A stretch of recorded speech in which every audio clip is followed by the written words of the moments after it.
I'm so glad to see that the game script is also the one that I found. Yeah, it's very Which old. is only on GameFAQs. 2004. Interesting. Wow, 2004. What a year.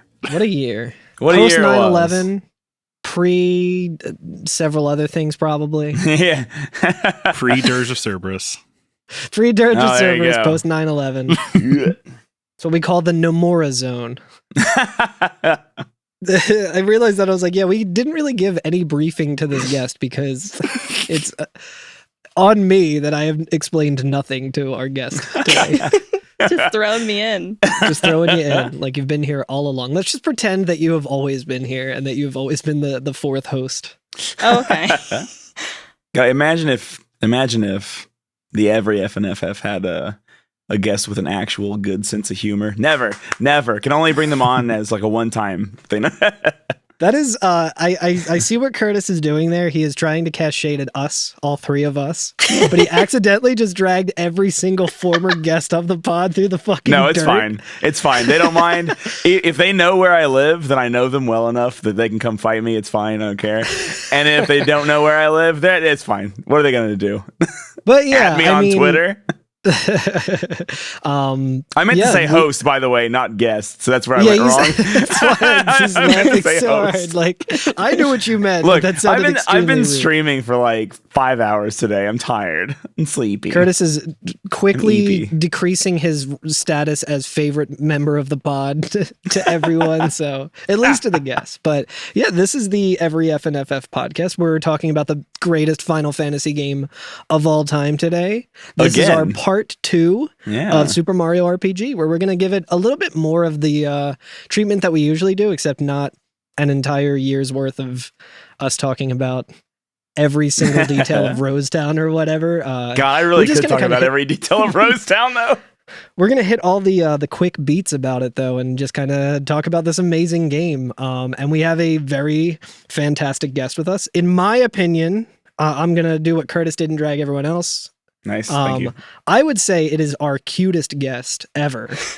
In my humble, unbiased opinion, we have with us Frostwad.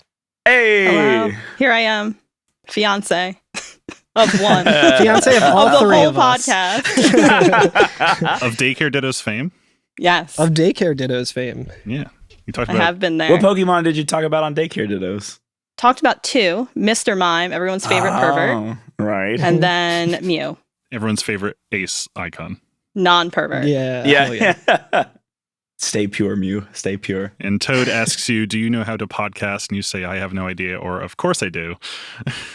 I see what you did there. I see what you've done there. Yeah, this episode.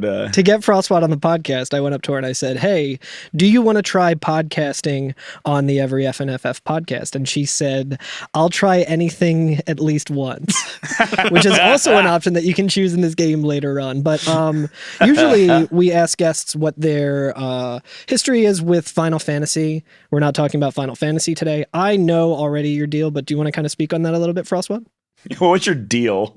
My deal with Final Fantasy or the game Yeah, like at your hand? history with like why you're on this episode. It's like perhaps? secondhand smoke for you. Exactly. I have not played a single Final Fantasy game in my lifetime, but I have Based. played. I'm going to keep it that way. I have played Super Mario RPG, though, a lot. Since I think I played it close to when it originally came out, whenever I had a Super Nintendo, when that was first a thing. And it has been one of my favorite games ever since. It was my introduction to RPGs, and I have loved them ever since. Wow. Hell yeah. Well, I know. It is Sure, kinda no one good, else has though. that experience. No, I mean, like, Certainly that's wasn't like, targeted towards Westerners as hopefully their first RPG to introduce them to the series.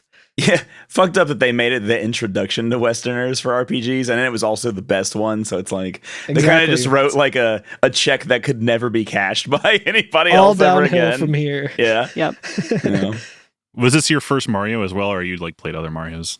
No, I definitely played other Marios. I think Carl knows exactly what Mario I played. I'm so bad at remembering things. If you want to recall, Carl, how I knew what Mario I played Sure. first. I believe that one of the first Marios, I don't know which specific one it was, but it was the Super Mario Brothers 2 USA, specifically the version of it that was on Super Mario Brothers All-Stars, where it had the upgraded Super Nintendo graphics. And the reason I know this is because we watched some speedrunners who do different speedruns and stuff. She had seen the NES one of people doing, like the Doki Doki Panic reskin. Yeah. And every time I saw that, I was like, my memory must be so fucked up, because in my head, my child's mind must have colored it so beautifully, because this looks like shit. What we see versus what they see, of like your imagination playing Pokemon versus what your parents see you, like real close to the Game Boy. But no, then we watched a streamer who was doing all 5 of the games on Super Mario All-Stars, and she was like, oh, this is the one. This is the one I remember. It's this version. So yeah, it was a big awakening. So that is my first one, was Super Mario Brothers 2 on All Stars. But this was my first one I might have played in my home, and like I rented it. I never owned it, unfortunately, when I was young, but I rented it multiple times. And I don't even remember really playing it. I don't think I understood it fully, but I sure did love running around. It's so fun just to walk hearing around. That sweet music. Yes, exactly. Yeah. It does, like, that is one thing that like RPGs aren't exactly known for, is making like movement fun. Like a platformer would be or something. Mm-hmm. And like Super Mario RPG is just like fun to jump around. Like when you especially if you're a kid, when you're done with the game, you can just like run around to the different towns and jump on people's heads and ride them around and shit. Yeah, I was like, wait, I can just explore anywhere I want. I could just go in the castle as many times as I want. Yeah. It was so cool. I feel like they kind of incentivize it too a little bit. Like we'll talk about it, I'm sure, a little more in detail, but there's a mechanic in this where there's like hidden treasures, where it's, a classic Mario thing. Like you can jump and get a secret power up or something like that in a visible blocks, a question mark block that's invisible. But this game's really cool because it has a lot of them. And towards the end of the game, I forget specifically where, but it's like 5 or 6 of the like stars that you have to get out of the 7 before you can get an accessory that just plays a chime anytime you're on a screen with a hidden. Oh, that's right. That's right. Which I'm excited to talk about a little bit at the very beginning of the game when we get into it. You saying that actually just made me have a thought of like, oh, someone should make a Kaizo hack for Super Mario RPG. Yeah. Where like every difficult jump you have to make just has like a block right over your head that makes you fucking beef it. Yeah, you beef it directly into like the fucking Bowyer fight. Right. God damn, you have to fight 9 Culixes. Speaking of that, I guess we can kind of talk about. We might have talked about it last episode of how we played it this time around. Curtis, I think you played it on a Japanese cart, right, or a Japanese version of it. Yeah, that's right. Yeah, I have a Japanese cart, but I just played a ROM of it. I mean a legal copy. I also have a Japanese. You do cart. have a legal copy. You just bought a backup. You also have a backup of it. Exactly. Yeah. Alex, do you want to speak a little bit on how you played this? Because you were telling us a little bit about it yesterday, and it was wild to hear. Oh yeah, I'm playing an emulated version on Steam Deck, but something's going on with my emulator because I was going to the end game and I realized that I think Mario's stats just were not. Like, I already figured that something was wrong because some of the chests that you would normally be able to hit are just not, they're just disabled. I was like, okay, this is probably not going to stop my progress. I won't get these items. I'll just keep going. But towards the end of the game, I was like, is Mario supposed to be doing 1 damage all the time? He's the one I'm stuck with, but he's doing the least amount of damage. And for some reason, like, I've leveled up almost all the way. And and his strength and stats had not upgraded for some reason the entire game through. So it was just slowly getting harder and harder and harder for me. What an interesting artistic choice of them to try and make it more palatable to the American audience. Your stats never go up, but the enemies do. Incredible. It's like the reverse of Final Fantasy VIII. Yeah. I'm getting flashbacks to when I did cheat on like 7 and Cloud. He's doing 16 hits in a row, but he has minimum that's right. on him. Yeah, so the minimized doing 1 damage. It's like, this sucks. I'm running out of star power immediately. Is he only good at jumping? Is it the only thing that like? I just wasn't catching it, so eventually I just downloaded another save because thankfully this game there isn't as much customization as other like Final Fantasy. So I'm like, oh no, my personalized settings, my configuration. So I just downloaded a save. I'm like, it's pretty much the same thing. Yeah, it's funny that right. you mentioned that because I'm playing on a cart that I bought actually from the comic shop that Dave from Daycare Dittos works at years ago. They got a bunch of Super Nintendo games in just on a whim, like someone sold their whole collection, and Dave immediately sent me a picture before they like put it up on their social media, and I saw Chrono Trigger and I saw Super Mario RPG, and I just texted Dave immediately. I was like, I will take those. I don't know how much they are, but let me know. I got them for like, I think both of them together it was like $130, which is like pretty amazing for like that price. Like they were both under $100 individually. And then after I bought them, I like called up and gave them my credit card because I live pretty far away from there. And then Dave texted me back. He's like, hey, so I actually realized something about the games that you just bought. We didn't see this originally when we priced them, but we also have the manuals with them. So you just get those along with your thing. And I was like, fuck yes, that's even sick. better. That's So it's not sick. in box, but Nice. That's tight. but yeah, That's the tight. interesting thing, I don't know if my battery on my cart is going or not, but it still had files from like previous playthroughs. Like shout outs to, I think his name was like Spike or something, like the kid who got to like star 5 and then stopped, and someone Also, else. That's shout a out to hard me. star. Me. And Me, shout my outs to playthrough. Frostwad. Yeah, it's hard. Because- Carl's like, someone else's playthrough was on there. I was getting to yours. Yeah, Frostwad played it on her stream a while back. Oh, I remember that. But at one point, all the files got deleted except for mine as I was going through it, like halfway through my playthrough. And I was like, I don't know if I have it in me to redo an entire playthrough. So like, when I was doing that, I was like, okay, the battery's dying and my file's next. So I just took pictures of all the stats and I was just like, I'll figure it out if it dies. I'll just figure it out. But was able to get through all of it, and I guess I'll have to replace the battery at some point. But After you're done, yeah. Oof. So today, what we're going to do is we're going to do the quickest season of every FNFF of all time and give you the whole plot beginning to end in the next hour and a half, roughly. So, yeah. So I guess I'll just pull up the Wikipedia and see what the plot says. we're always really good at hitting our time constraints that we put on ourselves. This game does have the best intro of all time in that it is 10 seconds long, and you see Peach picking flowers, I guess, singing to some butterflies, and there's a drum roll, and then Bowser gets her on his flying on his cool clown car. Yeah, and it's Dr. Robotnik egg, and he had his dog and his mean bean machine. He comes down and just swoops her right up, and that's the intro pretty much. Yeah, I think we see Mario like jump. Classic he runs out of his style. house when he sees it. He's like, and there one orchestra hit plays. Dun dun dun dun. Yeah, it's really good. And the game starts in Bowser's castle, right? In media res, basically. Yeah, we see, which I was actually curious if, like, in the world of Super Mario, is this something that happens often enough? Because this is the first time I've seen Mario basically getting to Bowser's castle the same time he does after kidnapping. Usually the kidnapping happens. Oh, and you have yeah. to, like, spend the whole game trying to. Usually there's 8 whole worlds. Yeah. Were there 8 it worlds turns in out like between Mario didn't need to go to those worlds, actually. He lives pretty much right next door to Bowser. He had some extra warp whistles. It's fine. After enough instance, Mushroom Kingdom was like, you know what, Mario, we should just have you living like right there. Yeah, just living on the edge of a cliff.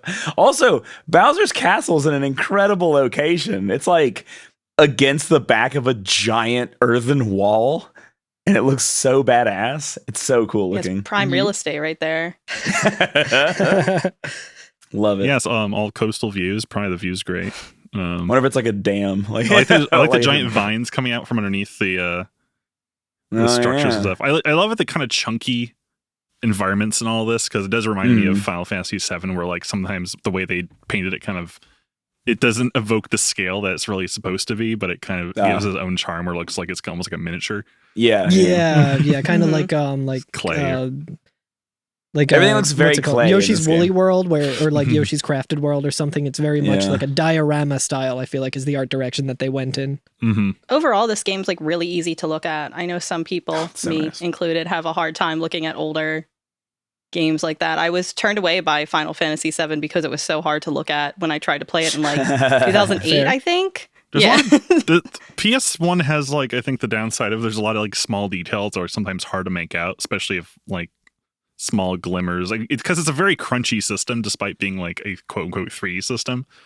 Yeah, I say quote unquote because it wasn't really doing 3D the same way Nintendo was. It was kind of doing a weird trick of the eye. That's why you get like really jiggly geometry and stuff like that. Mm-hmm. Yeah, I think this game, the visuals of it age really well versus like something yeah. like Final Fantasy VII, especially if you're not playing like the remaster of Final Fantasy VII where everything's got that polish on it and it's a little more crisp, even though it still looks kind of weird, and you can kind of you can be like, oh, it's the artistic style or whatever. I can deal with it. But like with this, it's they were very inspired by Rare and Donkey Kong Country, which has amazing graphics, and that's another one of your like favorite games, right, Frostwad?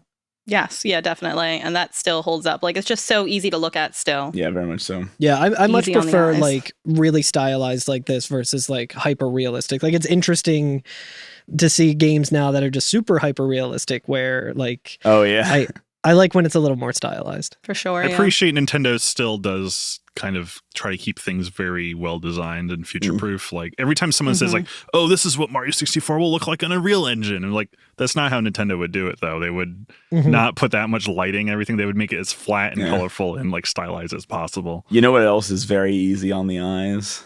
My boy Bowser. Bowser. And would we all kiss him? would we all kiss Bowser? Actually, in this game, you can kiss Bowser. I'm trying to get the That's truffle incredible. kiss, if you know what I mean.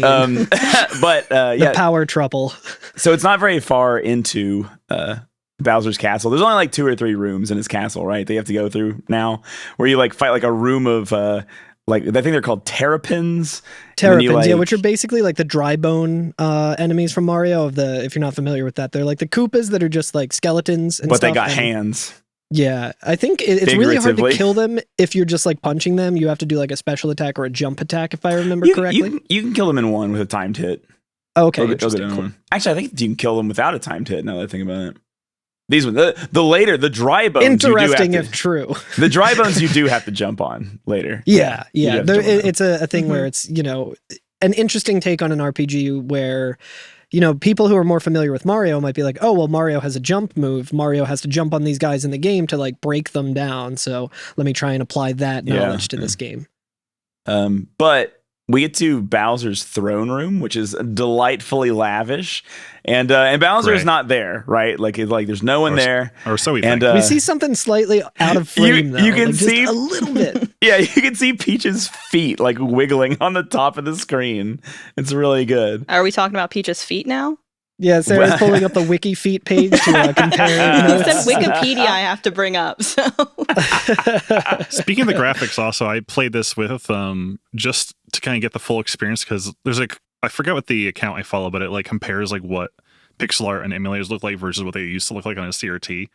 And I switched on TV. Yeah, I love that account. I switched on Very TV cool. mode and like actually adds detail, even though it's blurrier. Like the way it kind of like smooths everything out. Like, oh, you actually see more shapes and like the graduation between colors and stuff. And it actually like adds almost details to the face subconsciously because of just how they designed it. It's the way it was meant to be played. And also everything's squished in a little bit because the pixels are. That's the way Miyamoto wanted this to be played. I got to play some SNES games on a Panasonic like test monitor yesterday, 2 days ago. That's amazing. And it was so nice. But regardless, dancing on the ceiling.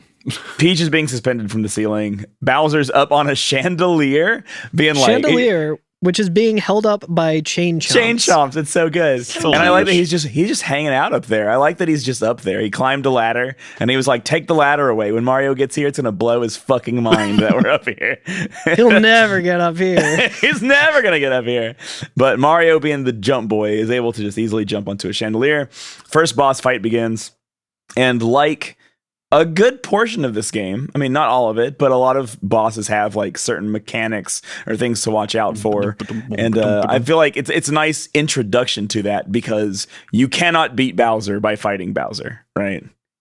You can't kill Bowser. He wouldn't hurt the boy. Yeah, he wouldn't kill Bowser. Bowser's is for kissing, not for killing. So I think it's also, I think if you keep trying, if you're just thinking like, oh, it's an RPG, so I just attack the boss. I think Peach will say like, hey, Mario, that's not working. Attack the chain. Yeah. Hey, she dummy. Attack when the tail is up. Aim for the chain, says Toadstool. They call her Toadstool. Oh yeah, right? Princess Toadstool. Yeah. This was I'm guessing before her Peach is her rebranding. first name. Yes, it is. It's Yeah, Peach Peach Toadstool. Toadstool. Mhm. Okay. What's her middle name? Joke loading. Yeah, right. it's interesting here. Next There's to a little Wiki bit of, Feet, pull up. I really like the part where Peach says, "And if you don't love me now, you will never love me again. I can still hear you saying you would never break the chain," which we then do, and that is how we end this fight with Bowser. Right. He goes plummeting to his not demise, but he's foiled again, right? What is he? Does he say foiled? He says something very funny. He's like drat. It's a very like villainous line that he says. It's really good. Actually, wait, I have the script up. I can look at it. Wait, it says what yeah, he's coming at. Mario, or which one? It's a chain reaction. No, right before that. Prepare yourself for Oh, the he great says beyond. it's a chain reaction, which is a solid dunk. Oh no, wait, it is later. He says Funga foiled again. That's right. Yeah. That's right. But as he's falling, he says, "Coming, Mario," and I think he throws a hammer, right? And it hits the other chain, and then that chandelier that we're standing on also drops. And then we get the first in a long series of hilarious fucking like motions from Mario, because Mario is a silent protagonist in this game. And as the chain chomp is losing its grip on the chandelier, Mario's running from edge to edge of the chandelier and like freaking out and just like making hilarious faces. It's really nice. It's really good. But yeah, he throws a second one. Yeah. The chain chomp breaks. Mario and Bowser both fall, but Mario is able to land on Bowser and jump off of him all the way back up to the chain chomp and save Princess Toadstool. Yay, the end of the game. We beat it. Yay, Bowser is Yeah, defeated. we did it. Yep. And then there's a ghastly earthquake. And The title screen. is it right here, or do we see the sword first? The I sword think we comes see the down and title turns into screen. the title screen. That's right. Okay, yeah. So That's we see very cool.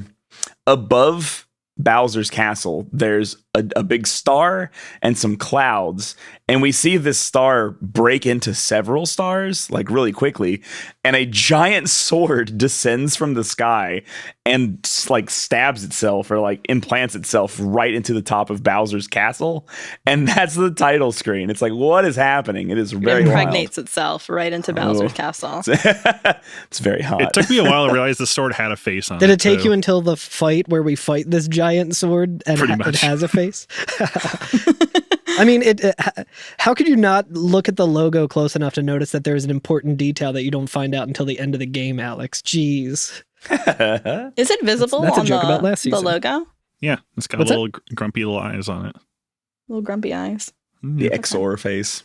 But yeah, we see a zoom out, I think, of what is basically the world map from Bowser's Keep, and we see Mario blasting off like Team Rocket towards home. We get to see the world map and little tiny Mario being flung through the air like toward his house. He's got little sweat drops floating off his head and stuff. It's It really, does. really good. It's so good. And when like the camera like basically zooms in to Mario's house, so we actually see like the map of Mario's house, and Mario's still flying through the air. Perfectly lands in his own chimney, which is a giant pipe. Yeah, in his aptly it's named so house, good. the Pipe House. Throw the Gross. pipe and goes down. Yeah, I it's was just gonna like say. you know that motherfucker is like if frat dudes were nerds who really liked Super Mario RPG, that is what they would call their like the pipe sex house. room. Oh my gosh. But it's that actually leads us to a really cute gag that this game does kind of throughout, where there's like a Toad who's standing outside and he comes on. He's like, "Oh, hey, like he grills Mario a little bit by saying, Mario, a lot of people use things called a door." Got his But ass. It's kind of hard to find Mario at first because his house is just like a one room thing, and he's got some of his That's hats right. hanging on a couple of like different hooks and stuff. And there's his outfit. He's got his like backup outfit there, and we're hanging directly next to it, so it looks like it's just another hat and like outfit hung up. Yeah, he And we're just lands kinda- on his hanger. So good. Yeah, we're just kind of sitting there and we're like, oh, how do I get out of here? You move, you try hitting like the directional pad and nothing's happening. You have to actually jump using the jump button to get out of this like situation, which happens over and over again throughout to comedic effect. Just saying right now for my own sake, I'm not putting Van Halen's jump in this fucking episode. Yeah, very, very fair. But he, so that Toad basically tells you like, okay, I mean, I see that you're here without Peach. She's not around here. Go get her back. She's probably at Bowser's castle, and he sends you off, right? And so Mario goes back to Bowser's castle, but this time instead of being able to go inside, Mario is on the bridge leading up to it. And the camera tilts upward, and we see that giant sword with the big face on it. And it says it's part of Smithy's gang. It's like, oh, we're Smithy's gang, and we've come to take over your world, you punk. I want to make one of those, those little like dinosaur puppets where you pull the trigger and his mouth goes open and close. I want to make one of Smithy. Yes. That guy. I'm trying to cosplay as Exor. But what I like about X gonna give it. I'm not very smart, and so it took me till too recently in my life to be like, wait a minute, Smithy's gang, all of his people are weapons that are smithed by some kind of blacksmith, and Smithy is doing blacksmith things. Oh, his name is Smithy, like a blacksmith. Yeah, incredible. yeah. Can you imagine? So, I don't know. It took me till way too recently to be like, oh, I see. As someone who's a huge fan of this game, and I often forget things, Carl was in the later part of the game, and I was like, oh, they're smithing. Yeah. I think I was in the factory at that point. Yeah. Well, I didn't notice that all the bosses are weapons until somebody was like, oh, Yarinovich is a spear. And I was like, oh my God, he is a spear. Oh no. I don't think I realized that either, that he was a spear. Obviously, Bowyer or however is a you bow. want to say it, is a bow, and he shoots arrows. That's his thing. But yeah, that's a good point. Wow. Yeah, famous Axum Rangers are also a bunch of weapons. Yeah, they all have axes and they ride a giant axe. Oh my God, is that why they're called Axum? Carl's trying to make it silly. I'm trying to, fuck. God damn it. But either way, like Toad exits the screen, right? Like when we the bridge to Bowser's Keep is destroyed now. Yeah, the sword destroys the bridge, so we can no longer get to Bowser's Keep. And thus begins our grand adventure. We can go to Bowser's Keep, but we just get the same cutscene over and over again of Mario walking up to the precipice and looking at it and like shaking his head and then walking back. Do you know how often I did that as a child? Hoping this time it'll be different. Like going to the fridge over and over again and being like, oh, I don't feel like eating pickles right now, and that's all we have. We're soft locked because in every Final Fantasy you're supposed to rescue the princess to rebuild the bridge, but you can't rescue the princess until they rebuild the bridge. It's the perfect crime. I also like to think, so there's a story that I heard with them pitching this to Miyamoto, Square pitching it to Miyamoto, and they originally kind of wanted it to be more like a Final Fantasy game, like top down. They changed that to the style that we have, and they were like, okay, well, how do we put Mario in a fantasy game? Do we just teleport him to a fantasy world? Do we have him carry a shield and a sword? Do we have him be hit by a truck and then he gets isekai'd into an anime world? They drew up concept art of Mario holding the sword, and they showed it to Miyamoto, and I think his words were, "That's not right." Like, no, we're Wasn't not he on doing a horse? It. Yeah, he was on a horse. You're right. Is there a picture of Mario on a horse? You don't have a Yoshi, but you can have a horse? That's weird. Yeah, exactly. But Miyamoto just was replace the not Chocobo Knights with Yoshi Knights, and you're halfway there. So I need like some to fucking think that Yoshitaka Amano art of Mario. Oh, that would be so good. Oh God, yeah. But the Square's I like to think that they're like response to that was like, you know what? Fuck you, Miyamoto. You won't let Mario have a sword? The enemy is a giant fucking sword, and it's also the logo. Fuck you. Oh, it's so badass. But yeah, so the bridge is destroyed. We come back. Toad says, oh, well, you need to go to the Mushroom Kingdom and tell the Chancellor that all of this has gone down. Yeah, and yeah. Trade routes. And figure out what to do next, right? So he gives us a lesson on timed hits and stuff, and we talked about this a little bit last episode. How you have to hit the A button at the right time to double. I was attack. playing Persona after I beat this game, and I kept trying to do time hits. I do it still. Every RPG should have time hits. I do it all the time. Yeah. That's why Final Fantasy VIII is good, because it has timed hits. Yeah, that's right. That's what you do with Squall. It's amazing. I also do it in Pokemon all the time when I catch a Pokemon in a ball and I try to time. That doesn't do anything. I do it to this day. Well, no, you have to hold up and B. That is not a playground thing. That is not an urban legend. That is 100% 100% cold hard fact. You have to hold down Keep B pressing. and rotate your control stick to the left, and then on the third wiggle, you have to hold left, and that'll guarantee you catch it. And if it doesn't work, you did it wrong. It's your That's right. it's user error. But to kind of expedite things, yeah, basically because between Mario's pad and the kingdom is like wilderness, and Toad pretty much gets kidnapped by the Hammer Bros, right? And then we have to fight. Yeah. Yeah, we fight make our our way first through real boss. Mushroom Pass, which is just this game doesn't have random encounters, which again I think is a choice to be like, okay, well, Americans are used to fighting enemies in this way, where they jump on Goombas and stuff, so we'll have all of the enemies there on the screen, and it's like kind of an opt-in sort of thing. You can avoid battles altogether, or you can intentionally run into them to get that. There's no randomness really involved other than the pathing that these enemies have. But there's some times I think later where I actually like started getting used to jumping over enemies. I didn't want to, because they were like, there's like 1 by 1 square. I'm like, I don't want to fight this guy. I'm just going to time it and jump over it. Yeah, really, really, really cool. Which kind of sucks. The platforming sucks on a diagonal grid, though. It's a little hard, it's tough to get used to. And then especially later on in the game where there's platforming challenges, and I'm just like, fuck that. But yeah, we get to the Mushroom Kingdom, right? Yeah, we get to the Hammer Bros. We fight the Hammer Bros. Fight the Hammer Bros, yeah. Oh yeah, we get a hammer. We do get a hammer. A typical kind of boss fight. The one gimmick here is once you kill one of the Hammer Bros, the other one will like increase his defense. So you need to, you can kind of time it and alternate your hits to lessen that. But this music. Their move is called Hammer Time.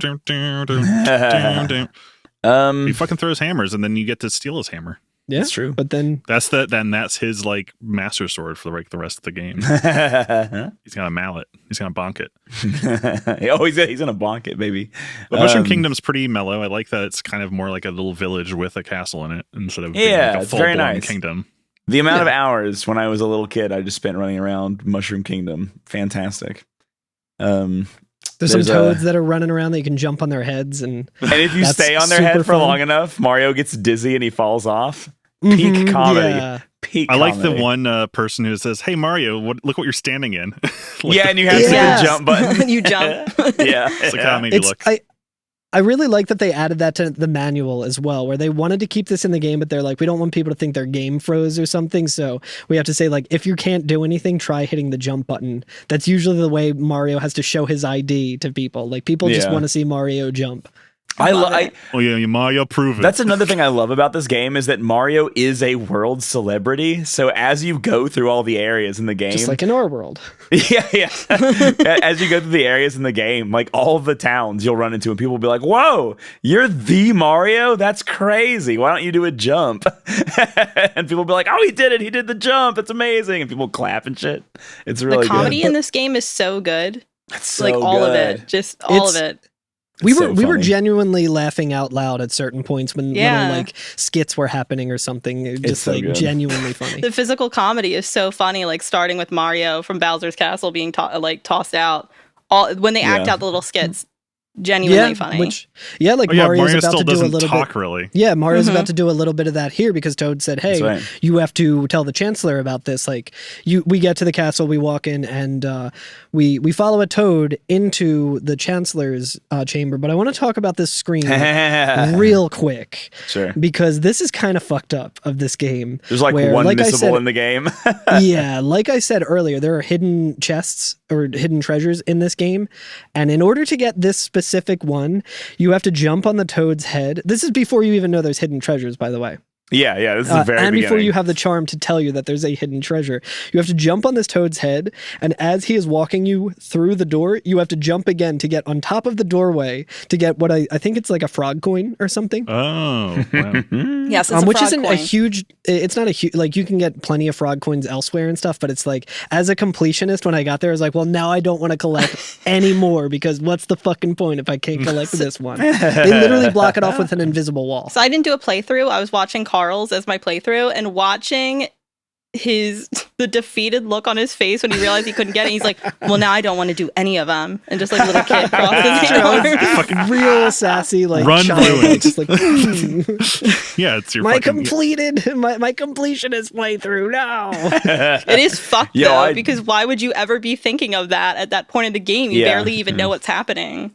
I was like, maybe there's a way that you can do it with good enough platforming. Maybe there's a frame perfect thing I can do, just full like denial. No, they literally put an invisible wall there, and it's like, well, you got to get it next time. Like, I guess that's a good thing for like they're planning. You'd be playing this game a whole lot. Maybe you would try it. They knew I would. But yeah, that's pretty fucked up of them. But anyway, this game's still amazing. And after that tragic defeat, Mario goes in to talk to the Chancellor. Does he have a mustache? Because what? Does he have a mustache? I think he does. Yeah. Yes. Mario, yeah. So Mario does have a mustache. Famously. I just noticed Mario has a Does It's he not even fair. have a mouth? You have the wiki up. We wouldn't have known that. No, I'm looking at Wiki mustache instead of Wiki feet. Mario's stash. But yeah, I love the way that like Mario pantomimes everything because he can't talk. So he explains to the Chancellor that he fought Bowser, saved Peach, and then a giant weapon. Yeah, and a giant weapon crashed into the castle, and now he's here. It's the Courage the Cowardly Dog thing where like he changes his form or whatever to like his points across. The whole time he's yeah, like he literally turns into Bowser and has like Bowser's attack move, and then he like turns back into Mario and heads in the other direction and does like some punches and stuff. It's really cute. Yeah, he runs around to both sides to like make it look like he's facing himself. It's very funny. Yeah. But yeah, so the Chancellor is basically like, all right, well, go off on this quest. Here's a map. Here's a map. Go questing around the world. Go defeat this thing. Get Toadstool back, right? And on our way out of the castle, we see a scene happen, right? There's like a crime in progress as we walk out of the castle here. There's a sweet frog child who is getting robbed by a mean crocodile who looks like fucking Willy Wonka. Now, Carl, what does a frog look like? So in this game, frogs look a little different. There are frogs who look like as we know frogs in our world. This one is named Mallow, and he looks kind of like a marshmallow, almost cloud-like. He's a Moogle. He's a Moogle. He's wearing cute little shorts, and he's got real stretchy little long arms and stuff. I love him. I love his boy. Yeah. Mallow's great. This is our first party member that we recruit, and we do so because he says that his precious coin was stolen by this Croco, and that he needs to get it back because it was his grandpa's coin, and he needed to use that to buy his grandpa a cricket pie. Again, he's a frog that does not look anything like a frog. Yeah, Maybe we'll learn more I like about that the frogs eat cricket pies, though. That's very cute. Yeah. But yeah, and but so, he starts crying, and he says, "Big boys don't cry." And when he starts crying, it starts to rain. Yeah, very importantly, when he cries, it rains. And then when must he's be done a frog crying, trait. yeah, it's just a thing that frogs do. Classic frog trait. But yeah, when he's done crying, Mario agrees to help him go get the coin back and fight Croco. And we go to the next area. The next area is kind of like the Croco. Oh, Croco. Yeah, we all have to do it. Yeah, so it's kind of like the first area. We have a little romp through a nice 1-1 looking area. In which that there is in this area before we do that, there ahead. is one line that I would like to talk about where Toad is like, "Oh, you have to help us out, Mario. I saw him. He's somewhere here. He just zoomed right past me," and he's like talking to Mallow and Mario, and he says, "I would do it, but I left my bazooka at home." That's right. He does say that. Oh, there's Croco again, but he comes blasting through again because he's just he's a purple dinosaur with a top hat. Right. He's a crocodile. Yeah, swag next level. The drip is out of control. Yeah, it's true. Is he a T-Rex? What is he? I think he's this supposed to be like a crocodile. But he's he's bipedal. True. Yeah, but Mallow's a frog. Yeah. You're right. I'm so sorry. But yeah, so we go to the area to go fight Croco. There's not really a lot in the area other than like more random battles. There is our first instance of a Power Star, classic Mario item. We're also assuming that everyone who's listening to this podcast not only knows RPGs or this game, but also has a bit of knowledge about Mario games in general, because we're like throwing out Mario terms and just being like, oh yeah, everyone knows what that is, because you probably know what that is. But they have to. By the way, we said toad. Toads don't look like toads. Yeah, toads aren't actual toads. Not unlike how Mallow is a frog that is not actually a frog and doesn't look like a frog. I love how you guys were like, we need to do this all in one episode. Let's start getting into the the science of Mario and describe every single thing. Okay, so I'm going to just give you all a brief rundown of the history of the Super Mario Brothers 3 100% speed run Very good. by That's a man topical named right now. Karua who kicked it all off. That should only take an hour and a half. Yeah, I'm going to beat Summoning Salt's world record and talk about it in a minute and 29 minutes. Yeah. No, we get a power star, and the way that it works in this game is it gets rid of a battle as if we had completed it. So you have it for the same amount of time, like a limited amount of time. It plays the familiar jingle, and we can run into these random enemies, and more will jump out at us. And if you hit them, it kills them. But instead of getting 1-ups, we get all of the experience that we would get. Yeah, so this is a good way to level up without having to sit there and grind through levels. Yeah. It's a very cool mechanic that they add there. Yeah. But yeah, so and on one screen we used to get introduced to like platforming, because every time we get reached the middle of the screen, we see the crocodile and he runs off, and we have to kind of go follow him. Yeah, he always talks about how slow you are, and it'll take you 100 years to catch him. And then you talk to him again. He says, at this rate, it'll take you 50 years. And yeah. And when we finally catch him for the last time, he's like, well, at this rate, it'll take you. And as he's trying to think of like a number, Malo runs around and gets him from the back, right? And so we have him pinned in, and now he can't escape. And he's like, all right. You caught me fair and square. Let me give you back the coin. And he like walks to the side, gets in his sack of goodies, and then he's like, haha, tricked you. I'm not going to give you shit. And then we get into a boss battle with him. Throws pocket sand at your eyes from his bag. There's that small boss music, which is the so good. Yeah, and at this point, Mario has probably learned Fireball as a special attack, which is awesome. We level up. I like that we can level up. You pick a bonus, which is nice. It's really cool. It's a little bit of a stat thing. I've noticed that you can see how much additional stuff you can get. Sometimes you'll get like 3 more attack if you go with attack. Sometimes you'll get like 5 more HP. So there's usually one, depending on what level it is, that will be favored. But I just went for maximum numbers this time. What's that? It doesn't. I just went for maximum numbers this time. So I always picked the one. Yeah, that was better. But an interesting mechanic that I didn't know about until I watched the 2019 GDQ run of this game is that Mario's got a special move called Jump. And the way the jump works is it actually has like a damage cap of like 250, and it will just always get more powerful. And it's every other time you land a timed jump with it, it increases the power. So if you do 2 jumps, you get +1 attack power. So that's used optimally in the speed run to like max out that stat so that they can kind of route in damage thresholds and things like that. That's cool. So if you're just playing normally, you can just farm on that completely the entire time and just always do jump. It doesn't work with super jump or anything like that. It's only the jump. So that is the first special move that you'll have. You'll probably favor other ones. So it's like a nice little hidden mechanic where you can it's like EV training. Yeah, it's that's really cool.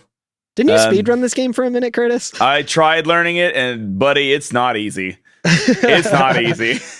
You remember when you tried to coerce me into learning it too?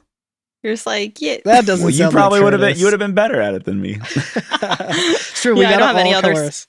I have an empty mind for speedrunning, so I could have just started there. Clean slate. Tabula rasa. All you just know about. Meanwhile, that. I think you have like 100 speedruns in your mind, Curtis. The thing is, I don't have any speedruns in my mind. I just try to do them anyway. He's got 100 speedruns under his belt, and then 1 speedrun of Wild Arms 2, which is equivalent to 100 speedruns as well. So it's more like 200. That's right. But yeah, we beat Croco. We get a little cutscene of Malo punching him, and then finally getting back his frog coin. Yeah.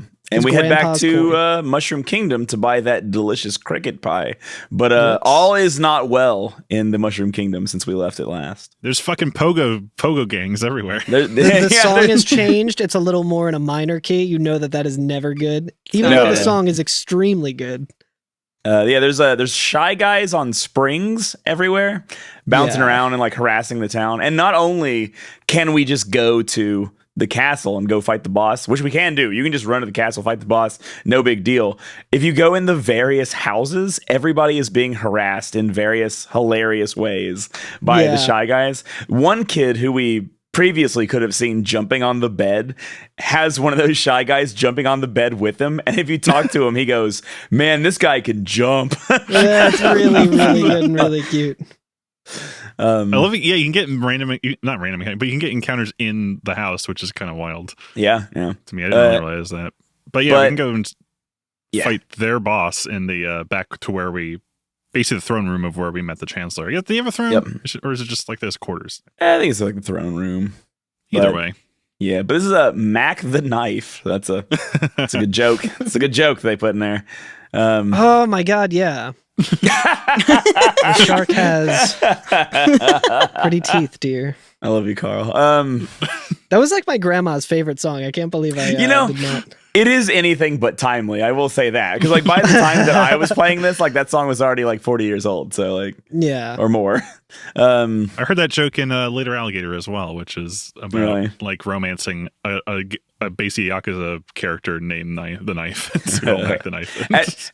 At this point, it may as well have been a reference to Super Mario RPG than like the song. Yeah, we are the exact distance away from Super Mario RPG being released as Mac the Knife being a relevant reference. Yeah, that's right. 1959. You can also skip this boss. The speedrun strat jumps on a shyster's head and then does another jump to get just enough distance to not hit the thing. So then you talk to the Chancellor, and talking to him is the only flag you need to get the star that is behind the boss. Yeah. So the boss is just there. All the shysters are still there. Yeah, I love it. Got the star. It's really funny, but it's a cool boss fight. And we are not god gamers, so we fight it. And so they're not actually pogo sticks. They're fucking knives with like swords with springs on them, because I see the Mac has a big spring that's on so it. Cute. Oh, I'm guessing because the Mac, when you're fighting him, is like a sword with a spring on it. So I just it makes typed sense that they're pogo stick into Google. Now she's listening to System of a Down. But yeah, we get the first star that way. There was a star there for some reason. So what's up with these stars? What's the point of these damn things? Well, Why do I want stars? We get one, and it goes to a special screen. We see like a special collection screen of all the stars that we have, and there's conspicuously 7 locations for the stars in a video game called Super Mario RPG Legend of the 7 Stars. Incredible. Correct. Probably have something to do with each other.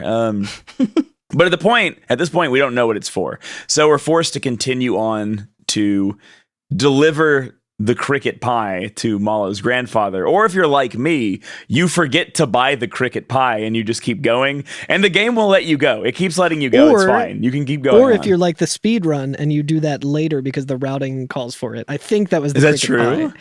Or no, I think they just don't buy the cricket pie at all, because what you get for it is just a weapon for Malo, which isn't super useful. It's a nice. At that point, it's okay. But yeah, you're right. Yeah. But it's you get the froggy stick. Which froggy stick is cute. Is Mac the guy riding the knife, or the knife? I think itself? he is the knife itself, and it's kind of like a Mimikyu situation going on, or like the basilisks in Dark Souls. I thought he had like a creature head dress thing. Yeah, he's wearing Cool Spot, a Cool Spot hat. He kind of is a cool Another spot. timely reference. It's kind of a Persona Jack Frosty looking character. Who? But we learn about this. Talking about Frostwad's dad. But yeah, I guess the next location that we're supposed to go to after this to get to. We learn about the Smithy gang, though, right? At this point, and then we learned a little bit about them in the way that they are a gang called the Smithy Gang from the They're sword. a gang, much like Cool and the gang. But does Mallow be like, oh yeah, well, my dad will know what to do. Yeah, or my grandpa will know what to do, right? Is it Grandpa? Yeah, I think it's Grandpa. Yeah. So we're kind of off, a Master Roshi kind of character. Yeah. So we're off to the sewers, and because through the sewers we can get to where his grandfather is, right? And the sewers are awesome. They're especially dank. There's a little bit of swimming mechanics introduced. Oh yeah, there's like you can lower the water and shit. Yep. And stuff like that. There's something that I learned for the first time researching for this episode. You can do a almost sequence break here. If you get into battles with enemies, escape the battle, and then use your couple seconds of invulnerability to jump on them and then jump to pipes you're not supposed to get to this early. You can get to a pipe that exits you out near the Cloud Kingdom, and there will just be a character there who says like, hey, you're not supposed to be here right now. This is not the right way. You should turn around and go back. You can come here later. That's really cool that they thought that in. Yeah, I didn't know that. I just read about it. I haven't actually seen it yet, but that's so cool. Neat. I like the enemies in here. There's like a few kind of spooky characters. Like who's that hooligan? Who's like looks like kind of like he's holding a lantern or something like that. Oh, and he's yeah, got, like, yeah. a skeleton, Yeah, whatever. there's a lot of really cool like goth enemies in the sewers. Now, there's Yeah, one boo. enemy who I especially love in the sewers, and that is the boss rat. of this area. Balloon. Yes. Bloom. Is that how you say He's his name? I have hungry. no or is idea. it or is it I always Bellamy? Might be know, like, Bell- is it Bellamy? Bellome? I have no Is it idea. Bellamy? It's probably Or is it Bellamy. below me? Yeah, Bellamy. Bellamy. Below me. Yeah, Matt Bellamy. I get out my guitar and play a little muse riff. What's the Japanese one? Below me. Who can say? Yeah, Names do you are- know what his name is in Japanese? Barrow. Curtis? Bellamy? I learned it and then I forgot it. It's supposed to be Dun. It's Berumu, which is like swallow, Berum. I guess, like that.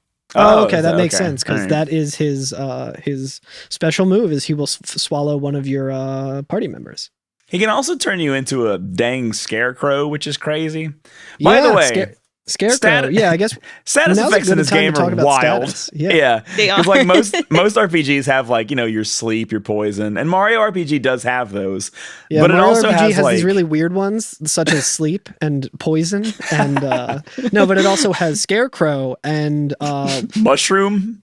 yeah, is Mushroom the name of the status effect? I don't remember. Is Yeah, it Spore? Spore. Is I that think the name Spore. of it? Yeah, Spore is maybe also the move that move? they use to turn you Okay. into Yeah. a mushroom. And then your little fun guy. A little fun guy. Ah, Get it? See? yeah.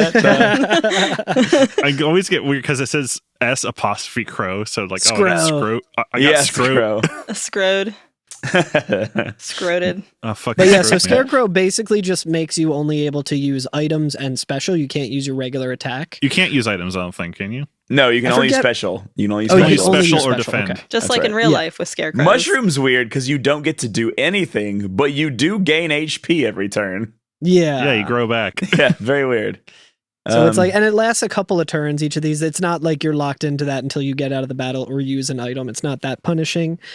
It's basically just a thing where you have to wait. You can get later on in some of the fights, you can get kind of locked into these status ailments because the enemy will keep using it or something. But it's not too bad. But after we beat Scro funk. Bellamy, there's a comedic scene where we accidentally open a sluice gate and like we get washed away into a river. And there's a little mini game where we like float down So the cute. river, both in like side view where we're looking at Mario falling down the river, and then like actually lumberjack rolling a barrel down the river.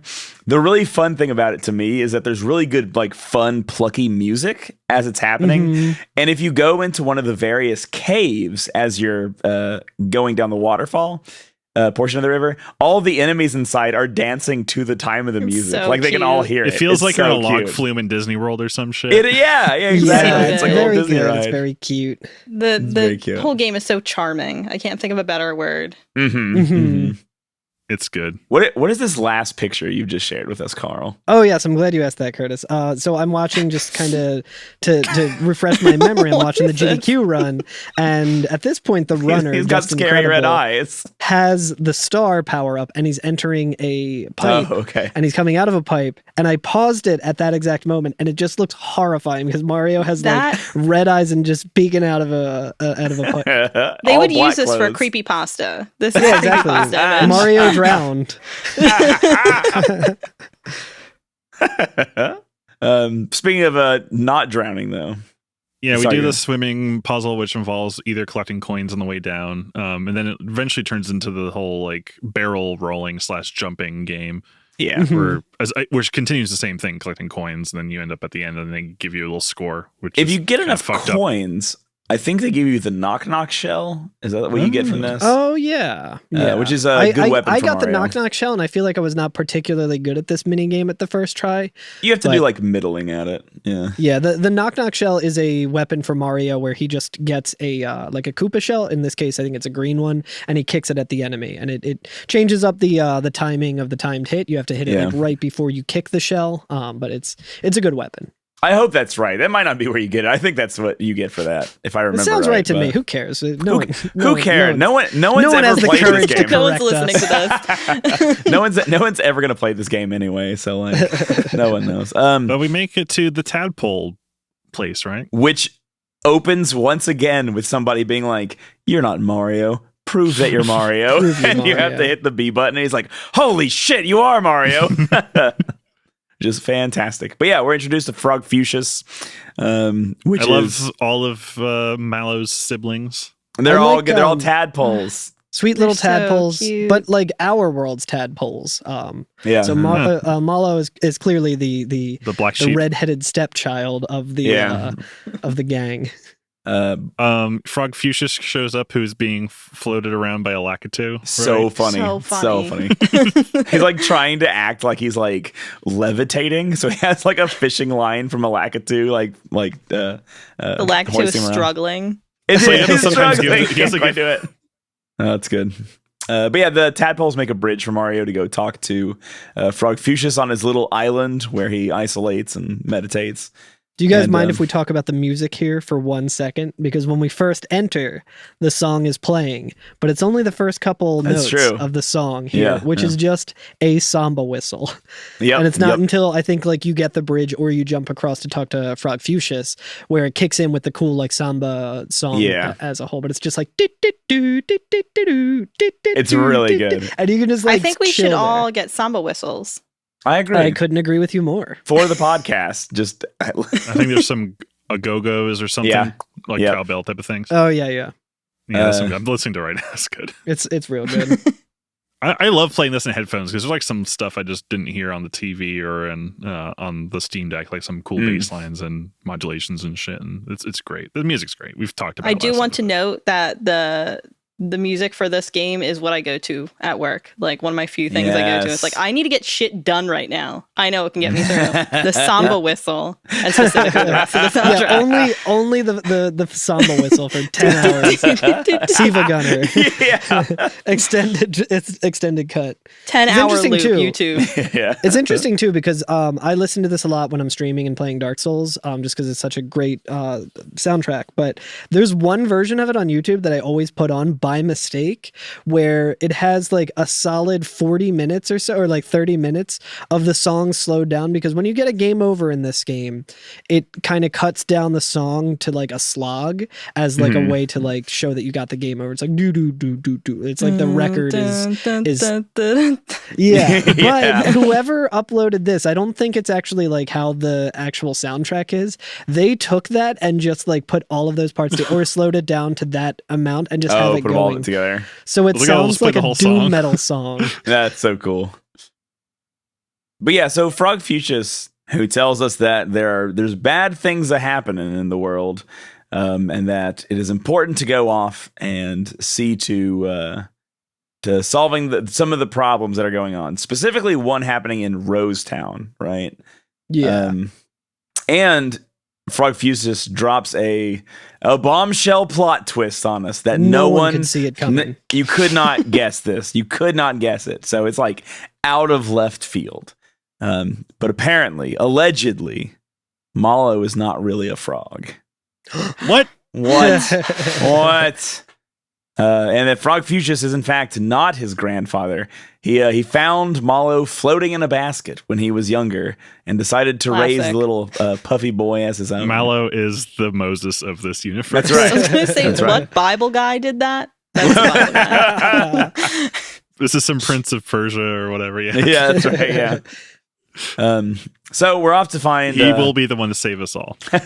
So we're off to find Mallow's real family and also settle the problems in Rosetown, which is right next door, pretty much. So yeah, we can hop right it over is to cute. Rosetown. Anytime we go to like a new area, we get like the world map screen, and it's very similar to Super Mario World, where there's little dots where there's like and if one has multiple paths, much like in Super Mario World, it has a red dot versus the yellow dot, which is a nice little detail that they sprinkled in there. I agree. It was very reminiscent to like Donkey Kong Country for me, maybe just because of the graphics in this game. Absolutely. Donkey Kong Country 3 has a map really similar to that. That one's a little more interactive than this one, but that's the one where you can like jump in a boat and like go across a lake. Exactly. Stuff, right? Yeah. Very cool. Tickled the child brain. Really good. Hell yeah. There's also some shops here that we can talk about a little bit. There's like a mini game in the tadpole pond that we can get to a little later if we want to talk about it. But there's a guy called Totovsky that you can write music with. Hilarious. Yeah, it's a very. I guess we might as well talk about that because I did it right away. Because one of the tadpoles mentions like, oh yeah, like his favorite song, or like they mention one of the tadpoles gives us like basically tells us a song through like do re mi fa sol la ti do, like the sequence. Which is an interesting way of doing it, because I did that and just kind of took it as like, oh, okay, well, it's starting here at like do, and it goes all the way up. But no, I think it's more actually like a music center score, do. right? Yeah. Do is C, which is the middle, so you actually go up to and me, down from. I need him to write those in tab form. I need the tabs in this. I need a guitar so I went to version. Google and I found the tabs for this to complete this, because I'm way too dumb. I love that you have to hop on tadpoles to build like a score. It is very like cool. a staff thing. But Yeah, I it's like like- that it tells you if you got it right or not, because the ones that are correct will stay floating as it plays back. Yeah, it's true. But is the melody of anything? I'm trying to remember if it was like a significant melody or anything like that. It turns into a song. It all at comes the end. together into a song that is played at the end of it, and I think is one of the songs in later on in the OST, like that you can hear. But yeah, Tchaikovsky. that's a fun But little like mini game. the last measure of it, you just choose yourself. You just do whatever you want, and And then Since he it's in gives a you a scale, it pass sounds to like fine. a club card or whatever, right? That you can get like the access alto card or the tenor card as you do more of this. And the way that this works is we're going to go to different towns and we're going to hear people talking about their song. So Todovsky's like, I need to compose the greatest song of all time, and you need to help him with it by finding other cultures' music and just having him rip it off. Yep. It's like one of those old guys in like the 30s or whatever who would be like, ooh, I went to like Hawaii and they got some wild songs, so I'm going to do my interpretation of it, and just completely like appropriating like cultural music for white people or whatever. Sounds great, Toad. There's also one where you can use frog coins, which gives us some good items like, like an energizer, which can raise attack power and things of that nature. Froge coin. No, ruined. Yeah, we're gonna be Bitcoin mining with the Wigglers a little later. The Wigglers. But yeah, so we're able to go to Rosetown.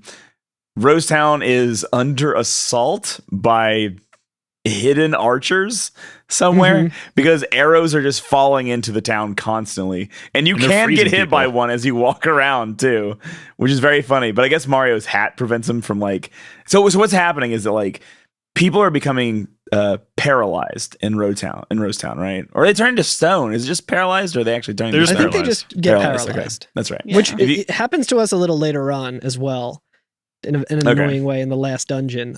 Also, we should probably mention that on our way to Rosetown, there's like a small platforming section, and then we when we get to the end of it, we see a familiar face where we see Bowser, who is knocked off in the opposite direction. He's rallying his army together to like get his castle back, because not all only 16 of them, the Smithy gang has nothing to do with Bowser.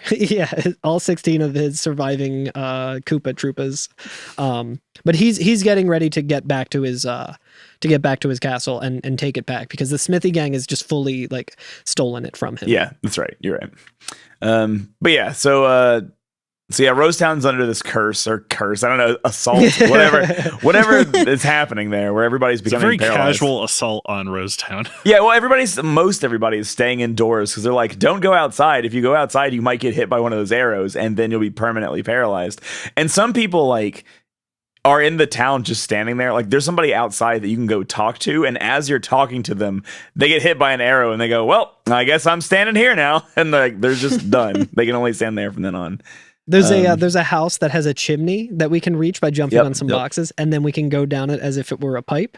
And then there's a treasure chest up on there, which gives us a flower, which basically just adds 1 to our shared MP throughout our party. Oh yeah, and there's a hidden frog coin in there in this one, right? Yeah, the flower powers, I guess. And then in the bottom left, there is a house that's there's the inn, right? And when we go into the inn, where we come into the very cute little scene where there's a little kid playing with Mario, Bowser, Toadstool dolls, and another doll that we're not familiar with, like a little. Right. Well, I guess we don't see that doll quite yet, right? Yeah. Okay, but there's another. I think doll that's behind the counter. You can just about make it out, and then they run back during this like play. Do they get royalties for their likenesses being used? Yeah, does Mario get paid for that? Or did the kid make these? Yeah.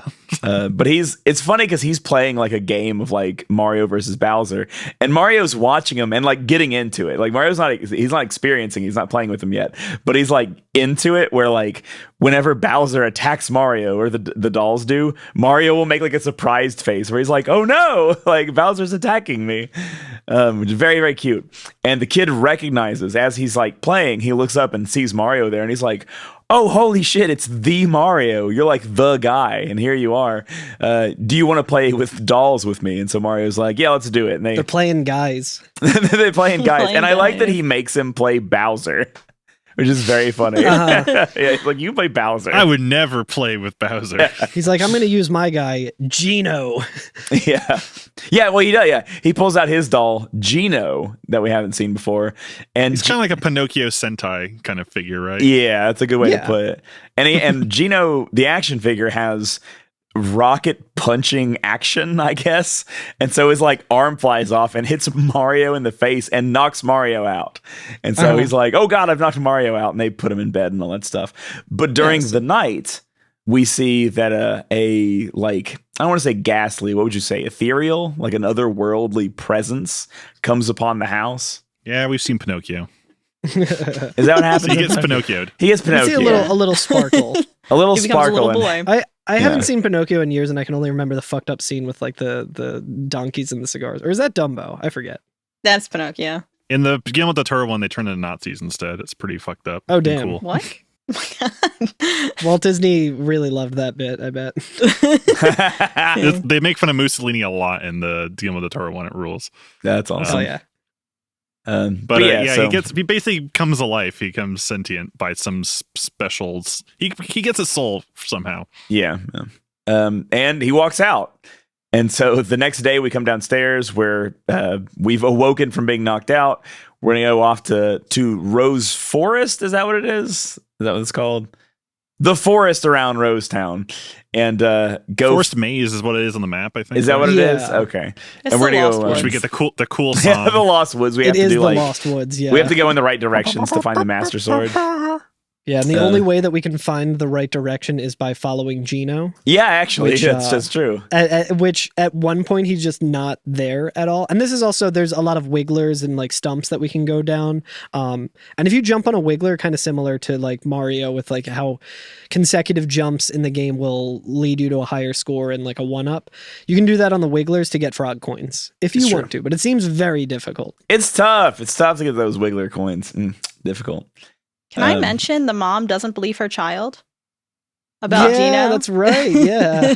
I mean, I don't know hate that I that. would. Believe your child. This world is pretty weird, so I don't know. Oh yeah, fair Yeah, enough. it's like, come on, like Yeah. arrows are just falling from the sky and paralyzing everyone, which honestly, after the past 3 years, doesn't seem that weird. Like, I wouldn't be surprised if that shit Yeah. happens. Like, yeah, I mean, Like, one more Stay fucking indoors. thing. Like, Like, We gotta like, stay in for a few and then there's some weeks. people who are like, the arrows are alive by the government, like, and just actively getting fucking shot. in the helmets head, and don't they're work. Helmets like- don't work. Yeah. But yeah, so we go through the forest. I like Underground. There's like it basically turns into a Donkey Kong level because there are like those bees from Donkey Kong in here and Donkey Kong. Yeah, that's true. Yeah. And Donkey Kong. That's right. Oh, and actually Donkey Kong, yeah. He seems to be fighting against his will, which I kind of feel bad because he's like has a chain and a ball and chain on him. Yeah, that's true. Yeah. Yeah. And every time he's about to attack you, he like seems like he's kind of like shaking his head, like, "No, I don't want to." Donkey Kong We has watched- a ball and chain on, unlike Funky Kong, who has a ball and chain. Hell yeah. I believe we watched a YouTube video where it was like talked about the localization of the commentary for the enemies that Mallow has a special attack for. Yeah. And the Donkey Kong enemy has a specific one that's talking about like in Japanese, it's like, I wasn't licensed for this. This bears no likeness to another another That's so character. Credit to the artist. That's so good. And then the English one is just like he says something stupid like, "Where am I?" The localization's just bad. You're for probably them. wondering how I got into this situation. Ted Woosley was like, "Oh, there's no topping that joke. We'll just not even try." But at the end of this dungeon forest maze, hopping through stumps, right? yeah, hopping through stumps, we get to the end of it, and we find the guy who's shooting all these arrows is a sentient bow who's just shooting arrows off of his drawstring that goes between his head and his butt. It's very weird. I like that his soldiers are arrows, so he's just flinging troops into the battle. The arrows are also sentient. It's the Zap Brannigan method of just being like the element of surprise. Surprise! Yeah. I like when you enter the area. Yeah, his name, it says Boyer, 997, 998, 999, 1000. Yeah, 1000 arrows. I love his commitment to being like, I'm going to count every one of these soldiers that I send to their death. For cover there on, yeah, fun this is. Yes, he kind of like speaks kind of like, I don't know, a little bit of the Joker, a little bit of Yoda. Yeah, so he says yeah all the time. So at first I was like, oh, he's a cat boy. But then as I was playing the Japanese version of it, I was like, oh, ya is Japanese for arrow. And he's always saying ya after everything. And so like even when he says like nani, he says nayani or whatever, like nayani. Oh, it's cute. And I was like, oh, okay. But it kind of works to make him sound like a gangster or something like that in the English one. So they kind of kept it. But I was like, I see what they're doing. Yeah. I like that him and the arrows designs remind me of, is it Oblina from All Real Monsters? Oh my God, yes. Yeah, for sure. Yeah. It's like a male Oblina. Yeah, That's like right. the fucking weird lips on like a striped post. It's really silly. You just put some of those like candy lips on a telephone pole. That's the hottest thing you could possibly imagine. But before we're able flunkies to, because you fling them. I don't know why they call them flunkies. but before we're able to actually fight Bowyer, Gino, now possessed by a spirit, right, pops in and is like, actually, or as at first, we know him at this point, it's question mark. That's true. And I like that at very first, Gino's just like, hey there, you should give me that star that you have. Like, not even like aggressive, just like, hey, I need that actually. Will Hey, you, I actually need that. That's important. yeah, this whole thing that you're doing with the town, whatever, don't care. But I need that star though, if you don't mind. And like Bowyer won't give it to him. And so he's getting ready to destroy Gino, and Malo and Mario come to the rescue, and the three of us fight against Bowyer, who has a pretty cool mechanic for his fight. Yeah, I think in phase 1 you kind of just fight him regularly, and then he's like, this isn't working, I gotta try something else, and he puts... I love that Gino is part of your party in this point too, so you kind of just join the fight. Yeah. This is really Subjugator Part 2 in FF13, you know, when like the moms will show up finally. That's right. But yeah, you like in phase 2, he introduces a thing where like, I forget how it works. So when a target hits, that button locked is what he says. So he shows you like 3 buttons that he'll disable for the rest of the fight. Is that how it works? Not for the rest of the fight, but for a couple turns. He'll shoot an arrow, and then there'll be a 1/3 chance that it hits one of these buttons, either A, X, or Y, and that corresponds to items or things that you can do in battle, where Y is like special, X is item, and A is attack. So it'll disable that for you. So you can no longer use the special. You have to use attack or an item. That's cool. Etc. Yeah, it's a cool. Unless mechanic. you kicked his ass before then, which I did. Oh, nice. Yeah, With your okay, 1 damage from Mario. Well, you see, everyone else's defense went up, and so he still had an effect at this point. He used Geno Beam, I think. Oh yeah, Gino's got some good special attacks, but I feel like not much else. I don't know. Gino kind of lives out his usefulness pretty quick. He has one OP one. Oh, he has one crazy one. Yeah, that doesn't work on bosses, but I learned that the hard way. Exor for some reason. Yeah. Wait, that works on Exor? Oh, I guess whatever because reason it works on Exor. Really? I guess because he's got multiple like different parts that you can hit. I guess so. I mean, it works on the part that kills him. So like, damn, I did not know that. I was struggling with that fight a little bit too. But we kick Boyer's ass, and we find out more about Gino's deal, right? That he's working for a higher power. He's come from the Star Road. Boy. He's a star boy come from the Star Road where wishes are granted. Except now, wishes can no longer be granted because the Smithy gang and their giant sword have driven through and destroyed the star that grants all the wishes into 7-star bits or whatever. Star pieces? Yeah, star pieces, I think. That's right. And so they look like stars, though. Yeah. They still. I don't know how you build a star out of. Yeah, how do you build a star out of? That's how it works. 7 stars. How geometrically would that work? Like the Triforce makes sense, but this is more like the Sept Star. I don't know. Like the Triforce maybe is just you have to smith it. Sierpinski's triangle. What's the name of that? Oh yeah, maybe smith it. You smith it back together. There you go. But yeah, so so the actual quest of the game, like the point has kind of come together now that like wishes can no longer be granted, things that people hope for can no longer happen, and so until we get all the star pieces back together, no wishes will be granted, and everybody will buddy, just be I sad. can't imagine living in a world where wishes do not come true. A world without wishes. Wow. Wow. But yeah, so we're off on our quest, and the very first thing that One we of the can do- arrows hears us and has to go tell Smithy. That's true. Right? That's true. That motherfucker. A What- snitch. And so now that we have our mission, the first thing we need to do is go on vacation at Yoshi's Island, which is an area we can go to. It's Oh, optional. yeah. Yeah, I actually forgot about that. I And- didn't realize until late in the game. Yeah, you can see big Yoshi there. You can see normal Yoshi there. Importantly, you can see a Yoshi with sunglasses and like spikes on, and it's fucking cool as shit. Boshi. I love Boshi. Boshi's tight Chad as shit. Yoshi. Bring That's right. Boshi back. The Bring BBB. Boshi back. Why not? Yeah, everyone talks about Gino in Smash. Where the fuck's Boshi, dude? Yeah, that's right. I want to be the Boshi. Boshi. I want to be the Boshi.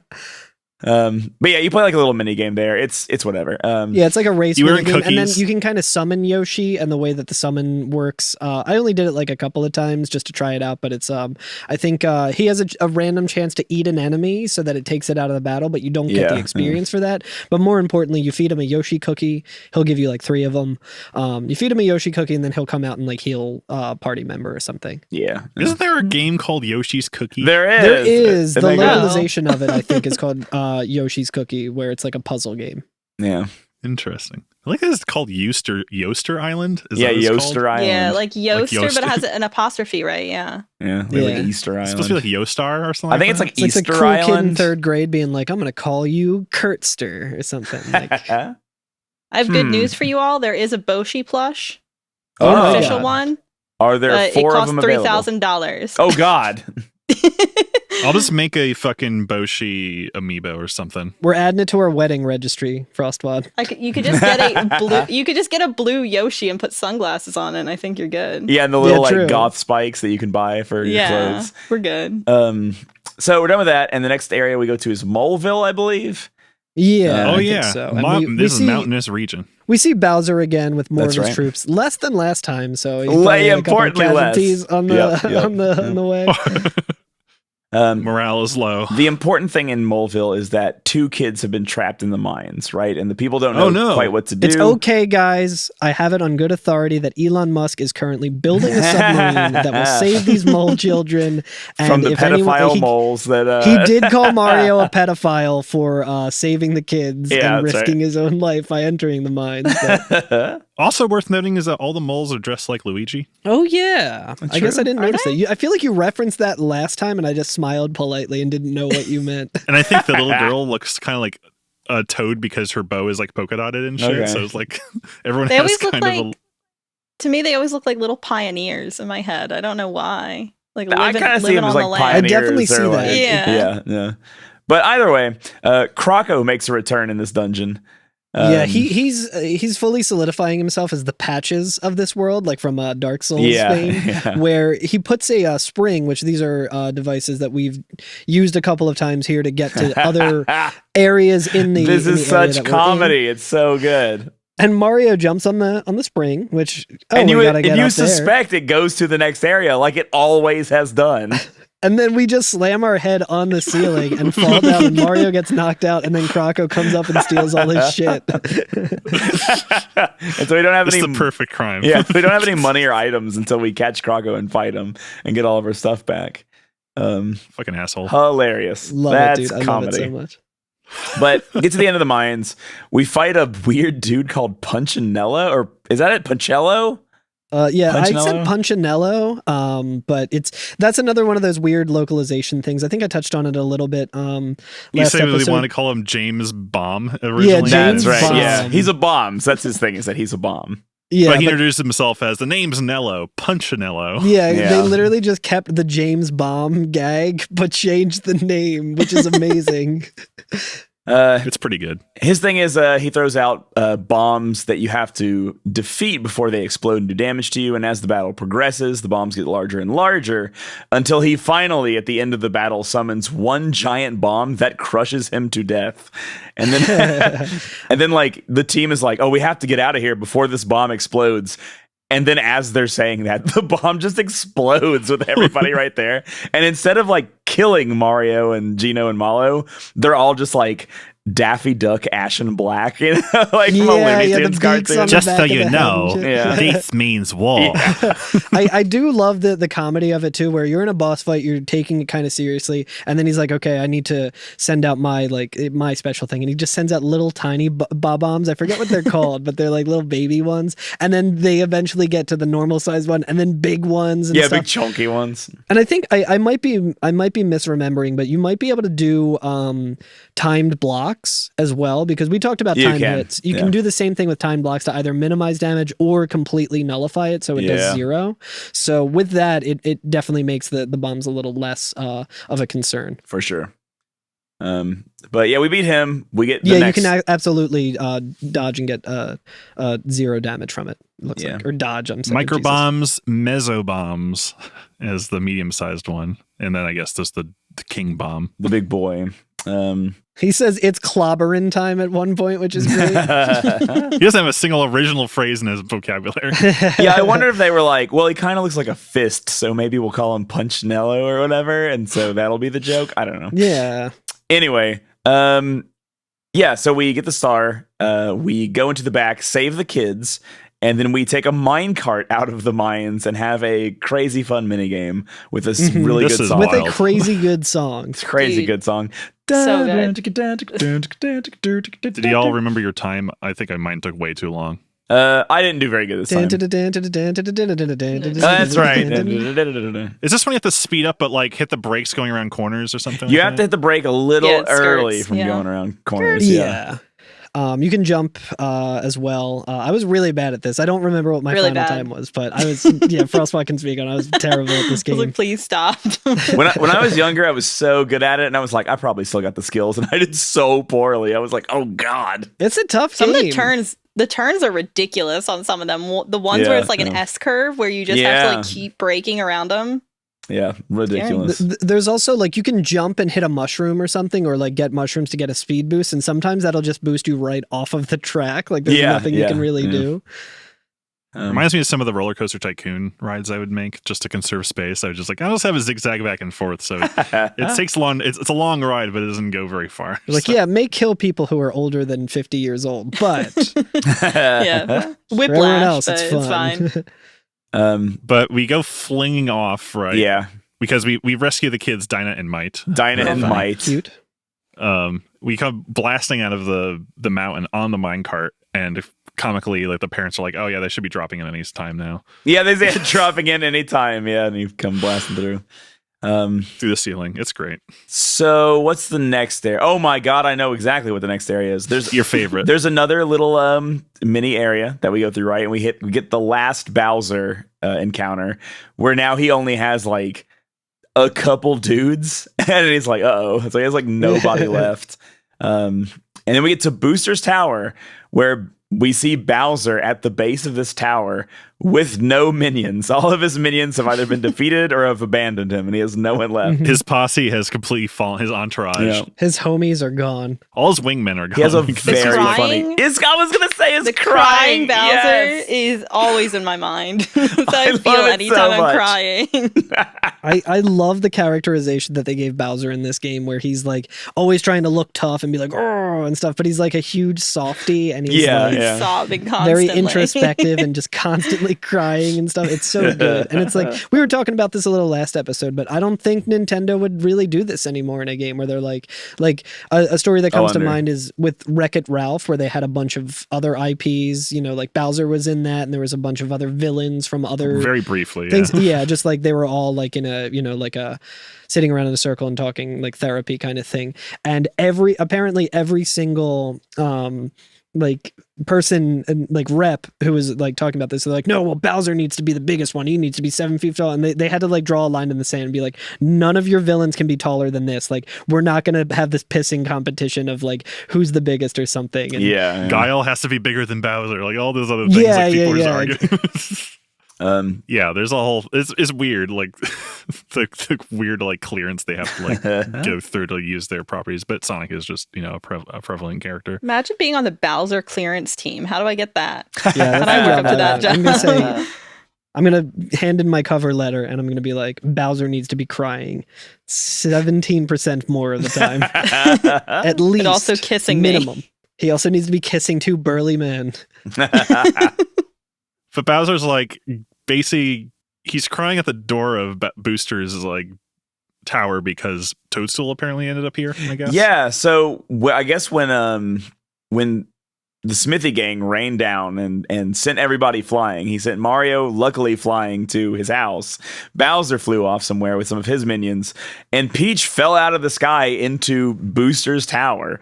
And Booster has found her, and like Booster is a character, man. Booster, I have so much to say about Booster. He's kind of a man baby. He's a man baby, and it seems like he has good intentions, but like the things that he does are not great all the time. Like he doesn't understand why the things he's doing are bad. Like he's like, well, this lady fell out of the sky. And he doesn't think of them as bad. He just thinks like, oh, this is what you do. Yeah. He's like, well, this lady fell out of the sky, so now I have to marry her because that's like. That's how that works, you know? It doesn't make sense to me. Exactly how me and Frostwad met. Exactly. Carl fell out of the sky into my house. I was gonna, through the chimney. Frostwad showing off your cool little train. There's some burly sax playing as well. Oh my goodness. Sax. I feel like Booster is like Wario adjacent, kind of. He looks like Wario a bit, right? I would say he might be like the precursor to Wario. A little, like. If there was like a Marvel like special ending after the credits in this game, I feel like it could be that Booster shaves his like beard and like, oh my god, it was Wario the whole time. He becomes like, Wario. Yeah. Oh, you know what? Interesting. I said precursor to Wario, but I think Wario predates Booster actually. He does, yeah. Wario came out in 92, yeah. Yeah, so Wario adjacent, like a distant cousin, perhaps. Yeah. Yeah. But we're chatting with Bowser. And Bowser's forced to come with us. And like, well, yeah, because first it's like he like, oh yeah, like don't. He just kind of huffs off, and then we try to get into Booster's door. Which, speaking of, like, as we're talking to Bowser, we see Booster's eyes. Booster peeking through the window of the door, so like just creeping. But Bowser comes blasting in, like, "Ha! He thought I left or whatever," and bashes down the door. Like we'll. Like kind of reluctantly joins us, or I guess we join him from his perspective. Hilariously, the first room in Booster's tower is like a reception lobby, which I think is very funny. Like there's a desk with a little name placard and everything. And like so he's in charge of the sniffets that are like shy guys. You don't even have to fight these sniffets, right? Because they're just you don't have to. You business. can just talk to him, and he's like, "Oh, do you have an appointment?" It feels very Monty Python and the Holy Grail, where we're just kind of slashing our way through this. We don't have to kill them, but we totally. It's very funny. But as we climb Booster's tower, we find that he has a modeled train, like monorail, like routed through the entire tower, and he rides around on it and like mocks us as we try to climb up. And like it's very weird, but in some ways he's like kind of proud of it, where he's like, "Hey, welcome to Booster's tower. I'm Booster. Enjoy climbing the tower. I'm gonna throw bombs at you, but like, we're all just having a great time, right? Yeah, it's fine." I'm Booster, and this is my famous tower of amusement. Normally, I welcome visitors to play with me and my sniffets. Yeah. However, a girl fell out of the sky in my lap recently. Since then, I've been busy keeping her happy and entertained. I never have a long enough time. Like he's basically like, I have to grow up now. Yeah. So he's like. He just is like, no, I'm now responsible for this lady. I have to make her happy. But he doesn't understand that, like, he's essentially kidnapped her. Yeah. So he's like, no, I have to be a man and do the right thing and marry her. It's great too. Like we kind of climb around and walk down hallways and stuff, and he'll be like hiding behind a curtain and then run out, and he's always got the big grin on his face, and he's just like running real quick. Like it's so good. Like, he can unhinge the top half of his face, like his jaw opens up. He's kind of a Muppet. He's like a Muppet. Yeah. I love Booster. There's the cool Easter egg where he can transform into NES Mario in here. Oh yeah, and it plays cool. the classic theme that we all know and love. Yeah. I love that. There's Also, the best songs are in this area. the Booster Tower theme. It's my favorite song in the game. Both Booster songs are so good to me. Yeah, sad one the and the sad happy melancholy one. one. Yeah. The melancholy one might be my favorite, even though Booster's Tower is extremely good as well. I Melancholy one is my favorite. I could listen to that Yeah. all day. So good. The vibes are immaculate. Vibes are immaculate. There's also a chain chomp in here that Oh yeah. we can get Bowser to use as a weapon. And I think it's very funny because Bowser's like trying to unhook the chain chomp from its block, and he tells Mario to please turn around because it's embarrassed. Yeah, it's so cute. I think that started a conversation with you and me, Frostwad, where we're like, is the chain a part of the chain chomp, or is the chomp just the ball at the end of the chain? I've been discussing this for weeks. Is the chain a tail to the chain chomp, or is it a leash? Is it part of its anatomy, or can you remove the chain? We didn't come to a conclusion. I think we found where's that. is it vestigial chain? I think we did find somewhere in one of the games that there are chain chomps without the chain. I was trying to think if there were Which places where they don't have the chain. begs the Then it question: leads does me- it grow yeah. the chain? Is it like, what is that?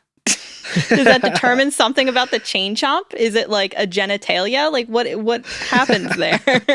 Is it only called a chain chomp when the chain is attached, or is it just a chomp when there's no chain? And on if it? there's no chomp on it, is it just a chain?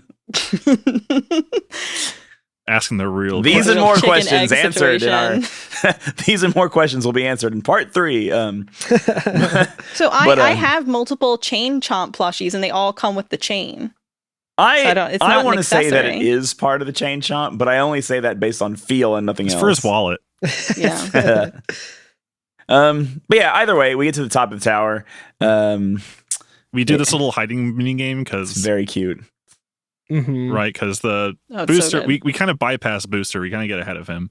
Yeah. We see through the window, like, because briefly we saw that Peach was like on like the balcony up top, and we can't get through because we don't have the key. Yeah, right. Yeah, correct. But yeah, we play the hiding. He runs up behind us. We play a hiding mini game where we try to hide from him. But in the end, they end up finding you. Except they're not looking for you. They're looking for the Mario doll. And so even though they could see give a you, shit that they found you. they don't give a shit that you're there. They're just like, oh hey, behind you. That's where the Mario doll is. They're trying to stage a rehearsal of the wedding, right? And so Yeah, they that's why they need the Mario doll. It's like he might interrupt There's us, so also- we have to factor him in. There's also Yeah. like a toy chest over there where it has like a Peach toy in there and a Samus toy. Yeah, that's true. Aw. Cute. But once they find the Mario doll, after they find you, they realize that the Mario doll's like right above you on a shelf, and they go, oh, "There it is!" And they just grab it and run. Like they don't even give a shit that you're there. But they run off, and you chase after them into a fantastic song and minigame that I did so poorly at this time, y'all. I did so beastly. Oh wait, actually, there's a boss first, isn't there? I think there is Maybe. a boss first. There's I- knife guy and ball guy. The Yeah. ball, Knife the guy ball and Mac guy. Yeah, Yeah. no, I forget the other guy's name. Is it Ball Guy? God, No, it's fucking- knife guy and great guy. Great. Like Great. Yeah, that's right. Grate. Oh wow. But you fight Yeah. them. Why is he great guy? Does he have great? They're actually kind of hard too. Yeah. Yeah, I think one has. It's like a classic RPG thing of like one you use special moves on, the other you have to use physical moves on. But it's Okay, pretty yeah. tough. It's tough. They do a lot of damage. is. But after that, we get to the awesome minigame where we run up Booster's Hill as Booster and the Sniffets have taken Peach. They're running to Marrymore to get married. And so we're They're chasing them up eloping a real hill. fast. Yeah. And for some reason, this hill just 24/7 has barrels rolling down it. It's just natural. It's just part of the elements of the area.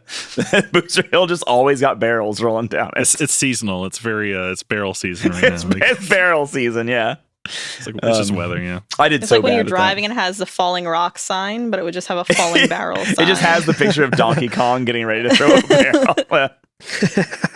Still got it. He still got it.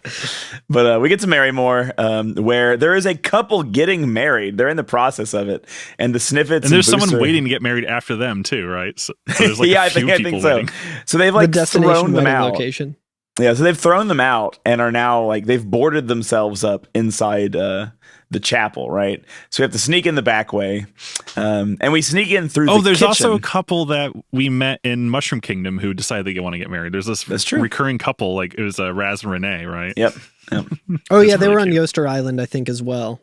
Yeah. Yeah, it's cute. We used to keep bumping into them. They're on their like honeymoon and whatever. But it's funny because like when we break into the chapel to go fight the Sniffets and Booster, we break in through the kitchen where there's two Koopas, I guess, Terrapins, making a cake. And if you jump on the Chef Tort, yeah, and Chef Apprentice. Tort. If you jump on the cake, they get real mad at you. They're like, "What are you doing? Get off the cake right now!" Yeah. They're like, "Get off the Actually, cake." Chef Tort is German, so he says, "What? What are you doing? What are you doing? Yeah. But Oh, that's nice. You just stepped on the cake. Like, yeah, like you fools. You're just ruining the fucking the whole thing. once we get into, But then we sneak in. We were like behind a sniff. It's like you look like Mario, but I don't know. Like we would know if Mario got in here or whatever. yeah, right. Yeah, and the thing is that the chapel is boarded up. Multiple doors, right? And so like they can't even get in to tell Booster that you've arrived or that you're here. So he's like, "Hey, will you help me break down this door so that I can go tell Booster that you've broken in?" And so you have to help him bust in the door. It's very That's funny. Yeah. right. And like we have to time our run in at the same time as their run, right? To get through Yeah, the door. yeah. I was so bad at doing this. It's We're gonna do that again with Bowser, right? Bowser, yeah, we do it yeah. on the next door with Bowser. Yep.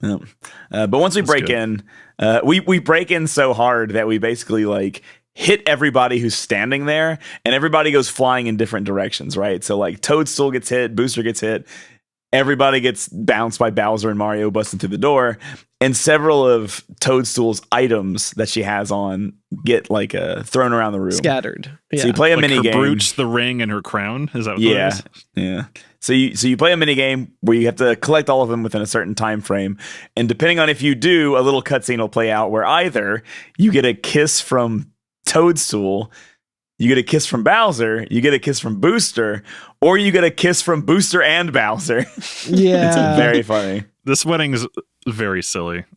I also like Everyone's that- fighting over Peach during this whole thing. 'Cause, Yeah, like, yeah. you're here to rescue Peach. Bowser, like, oh yes, finally I can get Peach back. And then like Bowser's like, no, it's not fair. Like, I'm getting so confused. I love when Peach is crying and Booster's like, "What's wrong with you? You're leaking from your face. Like, what's happening?" And then he like opens his mouth and he goes, "Salty, what is going on?" And like one of the snippets is like, "Sir, I believe she may be crying." And he's like, "Crying? But it's her wedding day."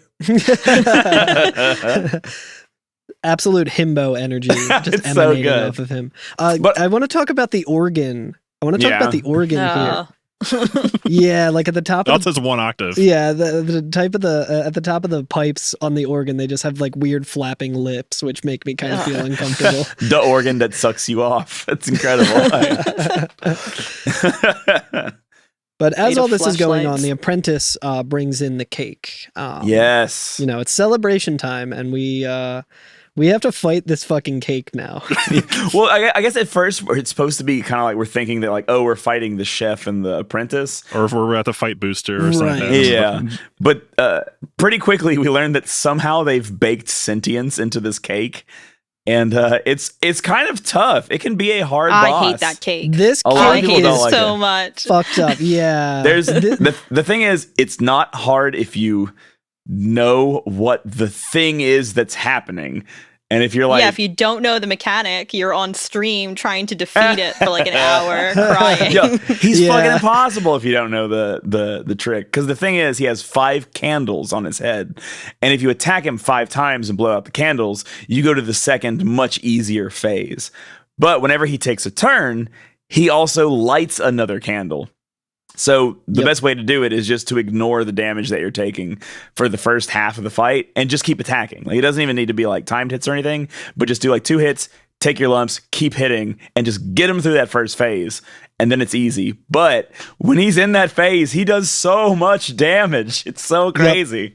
It's basically a 3 steps forward, 1 step back puzzle, and he can hit you and knock out one of your characters. So if you get 3 hits and you knock out 3 of the candles, but then he hits you and like knocks out Gino, who is pretty weak at this point in terms of like defense, then you spend a turn using pick me up, and you kind of get into a spiral where you're like, well, I need to keep all of my party just stocked up. Just leave Gino dead, fucking bring him back in phase 2. That's the way to do it. Exactly. Yeah.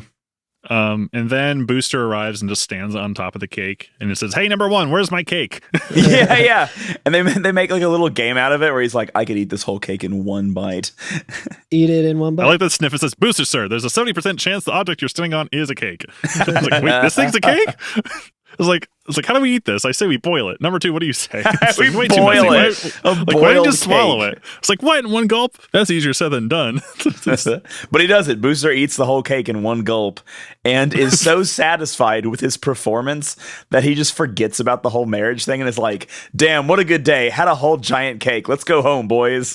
And then they just leave. That's a wrap. That's a wrap. Complete. Booster, king. What a king. What a king. Booster, the best. There is a little Easter egg that happens later on as well that we can revisit. I never went back to Booster's tower. I never did. Yeah, so we can talk about that when we get there, but it's very cute and very nice. But so we saved the day. Now Raz and the other Toad can get married. Raz and Riz. I don't know the name. Raz and Renee. Yeah, Raz and Renee, exactly. Or Rainy, I don't know. Oh, I like the Easter egg where because no one's officiating, you can just talk to Raz and Renee, and they just say, "I do." But since no one's officiating, you can jump on top of the yes, and you can podium. officiate yourself. And you can marry them. And he does like a little like gesture towards the holy the holy great. spirit or whatever. So you can kind of you can marry them. It's great. The next area we go to, they're playing at Todovsky's one of Todovsky's jams in the wedding. Oh. The next area that we go to is the Star Hill. Well, I think we go back to the Mushroom Kingdom to is that true? You're right. Return Toadstool. That's right. You're right. Back to the castle. And after we do that, it's like, "Oh, thank you so much." Like, she wants to help out. She's like, "I want to save the world because all the shit's going on." She finds out what's going on. She wants to help. But no. The royalty's like, no. You have to stay home. Let Mario and his friends take care of it. So she's got a clever little plan. I think she has like one of her Toad friends like dress up like her or something. And then she sneaks out by floating down on a parasol to meet up with you after you've dropped her off and saved her. So she joins your party. And an interesting thing here too. Isn't it her grandmother that dresses up as her? It might be. Later in the game, you go back and she's like looking out the window and she looks like her. I think you're right. Right. But after you leave, when she's like floating down on the parasol, if you open the menu and then close it again, for some reason it messes with her sprite and like kind of cuts her in half. Oh shit! Yeah, which is like a thing they do that in the speed run sometimes. Like, it doesn't save time; it actually loses time. But it's an interesting thing to kind of show off. That's cool. We never discussed what we find in Peach's room. Just to touch on that real quick. Did you guys see that? I was more than happy to not discuss that. we'll let Frostwad speak. Never on mind. It Never. as Yeah, the expert on the topic. The expert woman. When I first played it, what does it say exactly? You find peaches. Is it a question mark? Yeah, like question marks or something. Yeah. When I was a young, innocent little girl, I was just like, "You found her diary." And now I look back on JRPGs with no purity. Yeah. I'm like, those are her panties. You've discovered her panties, Mario. You pervert. Yeah, even though you didn't mean to, and you're simply trying to be a good guy. What do they call it in FF7? Like orthopedic underwear or something? Yeah, that's right. Yeah, yeah. That makes it worse, I feel like. Yes, absolutely. There's like not selling Final Fantasy VII to me. I want to play it even less now. But now now we're on our way to the Star Road. Yeah, that's right. Star Road, in fact. Wait, what? Star Hill, yeah. But yeah, whatever. Star Path, Road, whatever. Doesn't it? It's called Star Pass in Japanese. Whatever. It's all the same. Everyone in this game doesn't know what it's called either. They keep messing it up anytime you talk to them. That's true. That's actually a running gag. I will say Star Hill does not look like a hill. It looks like a big mass of like cotton candy or something. It's really cool. Yeah, like a bunch of meteors. It looks tasty. It does. These are where wishes end up, right? This is where the wishes end up. And so you get to read a bunch of wishes about, you can find like Malo's wishes. You can find Malo's parents' wishes. which is very Mhm. interesting. Cute. You can find Luigi's wish. Yeah, very he wants cool. to be strong like his big brother Mario, I think is Yep. what he says. Yeah. And a star without a boss. You just get to find a star and Yeah. get away scot-free, baby. Which is pretty nice because we had a pretty long stretch of the game here that did not have any star. Yeah, that's true. There's a fucked up looking mastodon skeleton up here that you have to fight. That's sometimes. a tough enemy. Yes. That's a I was hard like, why enemy. is that here? There's like normal lizards, and then there's just like Normal a lizards, frick- little thief guys, and little moles and stuff. Yeah. and then just like an unearthed mastodon. It's weird. Necromastodon. It's incredible. Yeah, And there's then like a bit of a puzzle. You just have to walk around the map and activate stars that are not lit up. And then go through a keyhole in a star. so the next area we get to, the seaside town, it's been long enough since I played it, and when I was playing it in Japanese, I couldn't quite suss out what was happening in the town. So I'm gonna kind of let y'all take this one because I was like, I don't understand. I don't know enough Japanese to know what's happening in this town. Oh yeah, There's some kind of problem. This is a kind of a BK situation where like the toads are like under attack by what is happening? Everyone's being like I feel like this is the part of the game that I always forget is in the game, even though it has one of the best characters. I don't like this part. This is like, it's fine. It's not bad. It's just like, yeah, my brain just omits it from memory. It's a little I don't care about this darker. part. Yeah. I also never love a pirate theme in a game. I'm not really into it unless it's done differently. everyone seems very shooken, and they do mention a star had fallen into the sea, right? Yeah. Oh, that's right. And the town elder is like begging you to go get the star from the sea, but everybody is acting really, really weird, right? Like they're all like doing like things. They're all kind of doing things that aliens would think humans do, and not for the purposes of.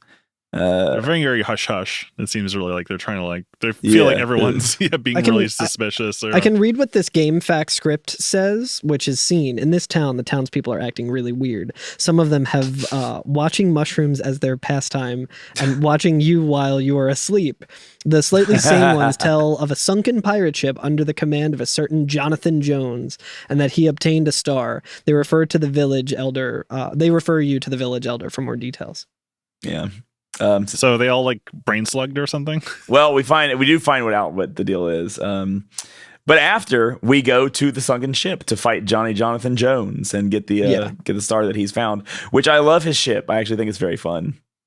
It's cool. It's a cool area. There's some puzzles to figure out where you have to do these little like challenges. This and then fucking puzzle, though, when Frostwad was playing through it on stream, we were kind of just sitting there and trying to figure it out. Where you have to, do you want to speak on it a little bit, Curtis? You have to decode a password. I had to do it in Japanese, and it was very hard because I was I would get It's hard in English, buddy. Yeah, because it doesn't just tell you what the password is. It's not like the third letter for the password is A or whatever. It says like there is a letter E in it, and it's before this, but after this. And so I was trying to do that in Japanese, and it was very difficult. Yeah, that sounds real rough. They're specifically trying to trick you into another word, I'm pretty sure. Oh, Yeah. maybe. Because I always get it confused. The password is pearls? Is it? Pearls, Or is it yeah. Yes. And I thought it was oyster. Oh, okay. So they purposely misdirect you with it, and it really threw us for a loop, and we're like, what the fuck is this? Yeah. I think that's why I don't like it. One of the Japanese puzzles. Because it tricked me. One of the Japanese clues is that only one of the letters has the ten, like the little like lines that appear. Oh, okay. So, like, Yeah. Isn't that neat? I don't know. I thought that was a cool one. Yeah, It is, But yeah. but there's also So what is it? What is it in Japanese then? it's still pearl. Is that in Oh. like katakana? No, it's the Japanese Or- word for pearl. I just can't Okay, remember what it is alright. right off. Yeah. Come on, Curtis. I'm sorry. I'm sorry. You speak fluent Japanese. Corey somewhere is listening to this, shaking his head. No. Disappointing. So disappointed. But yeah, the boss in this area is pretty sick. There's two It's bosses. a giant blooper. Yeah, giant blooper, and it's one of these dynamic boss fights that I can't remember if this is the first one, but we kind of move along in this scene where it's like normally you're on just one screen and just fight and everyone's stationary, but in this one there's different holes in the ship and different tentacles are coming out of it. Like It's the first cool. one I think is like 2, and then it's 3, and then it's a couple more, and like the whole thing. And as you defeat them, all of your characters walk forward a couple of steps as it's going It's on, so it's cool. much more cinematic. Yeah. Yeah. Yeah, fighting tentacles and stuff. Which I love that those tentacles come back in the end credits. It's very funny. Yeah. But then you get to the end of the ship where you fight the shark Johnny Jonathan Jones and some of his minions, right? And I love that he's kind of like the beloved scoundrel, I guess, of the game, where he's like a bad guy. I love that these pirates are sharks. Yeah, the pirates are sharks. Yeah, but he's like the bad guy, but he has like that villain's sense of honor kind of thing, where he's like, all right, you want the star? We'll fight for it, and if you beat me, you can just take the star, no questions asked, no big deal. And there's that really weird scene on our way to him where there's another Mario that's blocking our way. Oh, that's right. Yeah. You can jump on the head and then jump on get the box that has the Caro Cola in it. This is also a ghost ship. It's so many things. Yeah, there's ghosts everywhere. Ghosts are blocking the doors to lead to like puzzles that have hints about the key, the password and all that. But during the fight with Johnny Jones, he'll offer, if you beat all of his pirate friends, he'll be like, all right, how about just you and me, Mario, 1-on-1 winner take all, let's do it, baby.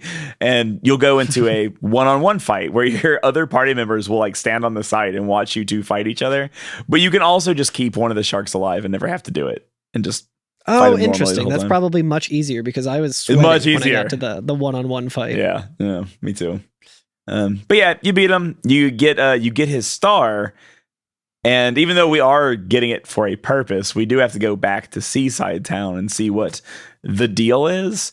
And it turns out that all of the people in Seaside Town are actually fakes. They're all copies of the townspeople who were created by Yuridovich, who is posing as the town mayor. And his thing, and so it turns out he's one of the Smithy gang. He's a spear enemy. And his thing in the battle is that he can make copies of himself. So it's like, okay, he's making copies of the townspeople. He copies himself in the battle. All right, I see what's going on. So there's also the really weird thing where you can like the elder is being tortured, and you can say like, that's enough. Like, I'll give you what you want. Like, do not torture him. Yeah. Or you can just continually say like, no, I do not negotiate with terrorists, and they just keep torturing him. And like in the Super Mario RPG world, the torture is they just tickle him and he's losing it. Right. Also, this boss, I think, is, for my money, maybe the hardest boss in the game. Damn, really? I think so. He's a son of a bitch. It's not good. I don't like, again, speaking from, I just like, as soon as something's difficult, I get upset. So it's my own bias. But yeah, I remember playing this again on stream. So I'm like stressing. I think I just had such an easy time up to this, like a bunch of fun, like some difficult parts. Then this part I feel like can really throw you. Yeah, definitely. Absolutely. I like, this time I didn't like, it's not so hard that I like was really that close to losing on it, but I knew it was coming up. That's the thing, is like, I know that this guy's a tough guy. I know, let me be at max HP. I know, don't fuck around. Like, if I'm down any HP, it's heal time, because he can just kill me like one hit if I'm low enough. So I think this might have been a fight where I just kind of got lucky and I was like, and I like got it first try. It might have been a little over leveled as well, because another thing that I was doing throughout the playthrough, I realized that you get items called flower tabs, which will increase the number of like your FP, but it also will fully refresh your FP. So I was doing a thing. When I found that out, I was just using nothing but special attacks to like destroy enemies and get timings down of special attacks and get a lot of experience points. And then I would just go and use a flower tab when I was at the end of it, increase it by 1, and just repeat that. So like, I think I kind of tackled this and was a little over leveled for a lot of it, but I don't remember if there was any specific gimmicks other than the copy thing, where I think that's just, if you attack the wrong one, you're just wasting time and wasting a turn. So that's him, right? That's Yuridovich. Yeah, but we rescue the townspeople and the elder, and there's one mole there as well. I was just gonna say, importantly, Yuridovich is going to fight us with all of his minions, but the shark pirates jump in and hold them at bay, and they're like, no, you are fighting 1-on-1. You have to do this, legitimately. The honorable way, like Mario did with me, unless he didn't. Unless he didn't. Yeah, I'm sorry. I talked over you though. Go ahead. No, that's completely fine. That was a moment where I was like, I feel like I struggled with Jonathan Jones. I struggled with that fight, and I was kind of burnt out on the pirate ship because it was a bit of a long section. So when he like had that redemption arc, I'm like, you know what? Hell yeah. What is the next area? Is that Land's End? Land's End. Land's End. The clothing store. I think this area is very confusing. There is a lot to it. There's a lot of like, Oh my god, yeah, with the cannons and all of that. I mean, there's cannons, there's mini games that lead There's platforms, to there's hidden platforms. there's hidden platforms. There's There's a mini hidden games red that end them. essence. Yeah, it's a good item. I was gonna Yeah, say that item, if you're not aware, because it's easy to miss. We go through that desert, right? That item will negate damage for 6 turns on one character if you use it. fucking so. wild. It also has a much lower chance of getting a freebie where you use an item and then get one back. Yeah, You don't Nice. actually consume it, but that's got like a 12% chance or a 13% chance versus like the 25. Yeah, you're right. There is a desert with various exits and entrances and things like that. You have to fight like an enemy sometimes to go under the sand and stuff. It's very confusing. Yeah, there's a lot going on. There's even a mini game in it where you cross some platforms that if you fail on the last jump and intentionally jump into this big cavern, it leads you to another area. There's so much going on here. I think there was like hints about that, and I never actually did that. What is that area? I don't know. I didn't do it either. Yeah. I was There's like, a lot of optional stuff in this game that I did not realize until this playthrough, and I was like, oh my god. I got to Like in one of the towns, there's a toad who is playing, like, I didn't know what he was doing, but he's like yelling at Mario when you talk to him. He's like, I'm busy. And he's playing Game Boy, basically. And Yeah. after enough time, once you go back, he's like, hey, I got the high score. I'm done with this game. If you want it, you can have it. And Yeah, he you sells just it to get you to for have it. 500 coins. And then Yeah. you can just play the game that he was playing, and it's really fun. Yep. But yeah, there's so much. There's so much in this game, but this section especially just it's twisty and windy and has a lot going on. So I didn't really learn all of what was there. There's a golden Bellamy or Belome there who will let you into like a secret area. Yeah. It's very Right. weird. If you have a key, right? Yeah. Actually, do we fight Bellamy again here too? There is a mandatory Bellamy fight in here, because there's different ways through the temple depending on what your fortune is. It dictates what the next room is going to be. Whether it's like, I forget how it worked exactly, but I know like if you do one fortune, you end up in the treasure room, which you need a key. But if you go back and get a different fortune, you end up with the second boss fight with Bellamy. Okay. I'm looking at his comments about the party. Oh, when he Which eats is like- the party members. Yeah, the peach one's gross. What does he say? What does he say? Yeah, what does peach taste like? Because he comments on. Taste peachy. Ugh. Oh, okay. Well, I mean, well, it makes like every name is peach. yeah, but Gino had the most mild. Is like bitter, not bad. yeah, all of them are like, oh, mallow's the most tasty. Okay, so I'm not as course. repulsed by the peach comment, but mallow gets the most wonderful one, which is yes, this is yummy with like a tilde on the end. To really Yummy. exaggerate.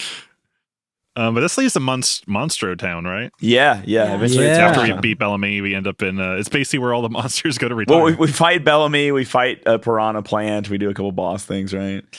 Yeah. We end up in Monster Town. I love when a game gives recognition to like monsters in their little lives. Like I really like that this game gives them like autonomy over themselves. They're not just bad guys. They're just living their little lives. They don't know any better. They had a choice, is what you're saying. Yeah. And their choice was to be cool. Hell yeah. Yeah, we killed them because they chose to attack us. Yeah, Monster Town's kind of like a town of a bunch of crazy shit. Like every single door is like its own side quest unto itself. Like there's a lot happening in Monster Town. There's someone who will say like, oh, you think you found some good hidden treasures? Like, okay, well, you're still missing 30 of them. And you're like, oh shit. Like he's going to give me a prize if I get them all, but I can't get them all because of that first one. If you sleep in the inn, I get the inn ? There's just a room with a bed and no one in it. But if you go to sleep there, you'll have a you nightmare. turn off the or, light like- to go to sleep, I think, too. Yeah. Right? I love the mushroom lamps. Yeah, the Yeah, mushroom yeah. lamp. Cute. But like 3 ghosts visit you during the night and they hide like goodies around the world and they're like, hey, if you can Flags. flags. If you can find my flag, come back and tell me. And you can collect all their flags and get, I don't know, something. I didn't do it. Yeah. So what are they called in the Japanese version, Curtis? Do you remember? The thing was, I think they're just called the name of the enemy, if I remember right. But I could be wrong. Okay. Because in the English one, they're called the Musty Fears. The musty fears. That's so good. But yeah, you go and find flags. They give you hints for it. Like it's like, oh, this is between like these like letters or something. It's between an O and an A. And if you go back to Yoster Island, there's the word goal, and that's where you find it. One of them is, I think, at Mario's house. And there's one in the, I think, either Mole Town or Roseway. There's like at the welcome sign. There's one behind the welcome sign in one of the towns. I forget which one. Rosetown. They say it's behind like a wooden flower, I think. Yeah, you're absolutely right. Yeah. Yep. But the plot thing we have to do here, right? There's also a dojo which you can fight like that dojo was so fun. It's a tiny little dude for like I think a super weapon or something like that. We thought he was like a little ant, right? What did we think he thought he was like a little ant or like a cricket or something. Oh yeah, and but he's just like a little dude wearing a hat, right? He has like a little feather. Is that what it is? Yeah. Oh, his name's Jinx. Let's look him up. Jinx. Yeah, Jinx. Yeah. He gives you the Jinx thing, which really raises your power a lot, I think. Neat. I found him in I have some Super Mario RPG merch, which is really hard to get a hold of. But there's like a really high quality photo of him in one of my little books that I have. Really? Yeah, he's good. He looks good. I'm just now looking at a picture of him. He looks wild. Yeah, he's not what you expect. I definitely thought he was like a little Jiminy Cricket kind of guy. Yeah, same. You can get an attack scarf if you do 100 consecutive jumps with super jump. But no one has ever done that. No, they do it in the speedrun, which is insane. But no, they don't. Shut up. It's impossible. Why would they do it in the speedrun? Is it beneficial? It becomes frame perfect after, I think, 15 or 16 jumps. So you have to hit, 84 frame perfect inputs in a row in a game that runs at 60 FPS. Can be done. I wonder if the gap is on per frame, or if there are like this window is 2 frames long or something like that. Yeah, I have no idea. I'm really curious. It's either way, it's very impressive. Says if you do that, I think you get an attack star for like 30, I think, and then you get the jump super suit as well. Yeah, for the 100. But I think the guy even says like, I've spoken to my source, and it is impossible to do more than that. So here you go. Here's the ultimate prize. It's pretty wild. It's like lightning dodging. Yeah. But the plot thing is we talk to Monster Mama, who is just a toad. Yeah. And calls in Sergeant Flutter and his team of like other flying Koops. Paracoopas. Sky Troopers. Yeah. That's what. Oh yeah, Sky Troopers. Yeah, they're like I kind of love his Top Gun attitude where he's like sunglasses and a scarf and shit like that. They're very cute looking. Yeah. They're very disciplined. Yeah, but they will fly off to Land's End where there's just a giant wall that you can't get up, and then they will create platforms for you. That is another mini game where if you get up high enough, you get a reward. Yeah, right. If you get up fast enough. Get up fast enough. Yeah. Since we're talking about Land's End again, real quick, this is not really a big thing or anything, but I just wanted to mention real quick. There's a fart boss in this area, and it's completely avoidable. Oh wait, there's just a little guy? a little cloud scooting around that isn't like even aiming at you or anything. It's just randomly moving. Yeah. And if you touch it, you get into a fight with a big green fart cloud, and it has boss music for some reason. You have to I forget like why it's worth fighting or whatever, but you have to like wait for it to get out far enough that you can attack him. Or you can get into a battle with him. Weird. It's a weird little thing that happens. Land's End. Crazy area. Should we talk about the big thing in Monstro Town or save that for another time? What's the big thing? When can we access that? That is a side quest where I don't know if we can get to it now, but there's like a thing where you have to go and buy fireworks in Mole Town, I think, or you have to buy fireworks from somewhere and then give it to a child in Mole Town who will give you a shiny stone. And when you go into Monstro Town, if you're in one of the rooms, you'll hear someone will say, "Hey, the guy in the room next to me is real weird. He keeps muttering about crystals and evil or something." And the shiny stone is actually a crystal, and you use that to open up the door and go in and fight a Final Fantasy boss, essentially. Yeah. Kulix? Oh, yeah. Kulix, yeah. Kulix. Culex. Yeah. What's he have? 9,000 HP? He is the I can't remember specifically. He has his HP isn't too bad. The problem is that he has 4 crystals that have that all do varying stats. Shiny stones, you mean? Yeah. Yeah, exactly. But he's a super cool optional boss. I tried fighting him a couple of times and just got immediately bodied at this point. So what I did instead he's the was super boss of the game. Yeah, I went and beat the game, and then backtracked there and tried fighting him as the last thing I did in the game, and it still took me a bunch of tries to do. Yeah, he's tough. I feel like a red essence would probably trivialize the fight a little bit, because basically the 4 crystals all have attacks that can either like put you in Scarecrow, which you don't really want to dedicate an accessory to preventing that. You kind of want to be doing as much attack as you can, and just really interesting fight because he has 5 attacks on each turn essentially. And there's some crystals that are easier to beat than others, and it becomes like it's much more of a Final Fantasy fight. It's also interesting. I think if you have a deep understanding of how the elements work in this game, it could be easier too. Like if you know what each like attack works against which element, because every crystal I think is a specific element. They're all coded in some way. Yeah, that you could have an easier time. No matter what, it's hard, but. Yeah, there's like I think they call it like the ice crystal or something when it's actually water, but there's you would have to tough. Really it's light blue crystal, and the actual flavor is glacier freeze, but nobody calls it that.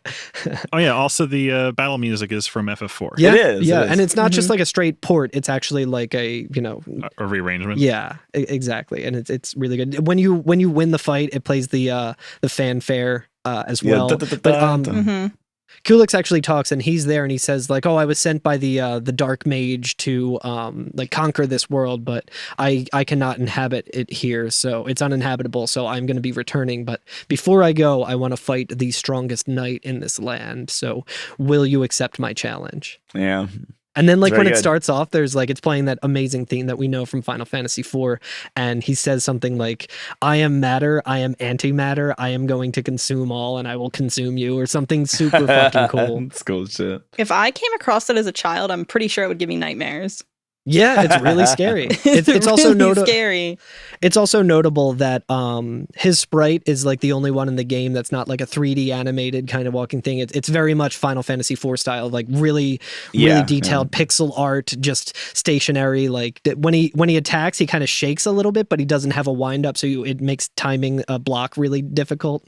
Yeah. Wow. It's awesome. It's cool as hell. But and then if you defeat him, the door disappears. You cannot access it anymore. It's just like, it's gone. Pretty temporal wild. Disappearing. But yeah, so the Land's End thing, when we get the what was the name of the Koopa? The Sergeant Flutter. Sergeant Flutter. He lets us scale the Land's End wall, which lets us get to the Cloud World, right? Mm-hmm. So like, it gets us to Bean Valley first. Well, Bean Valley is like 2 or 3 screens long, right?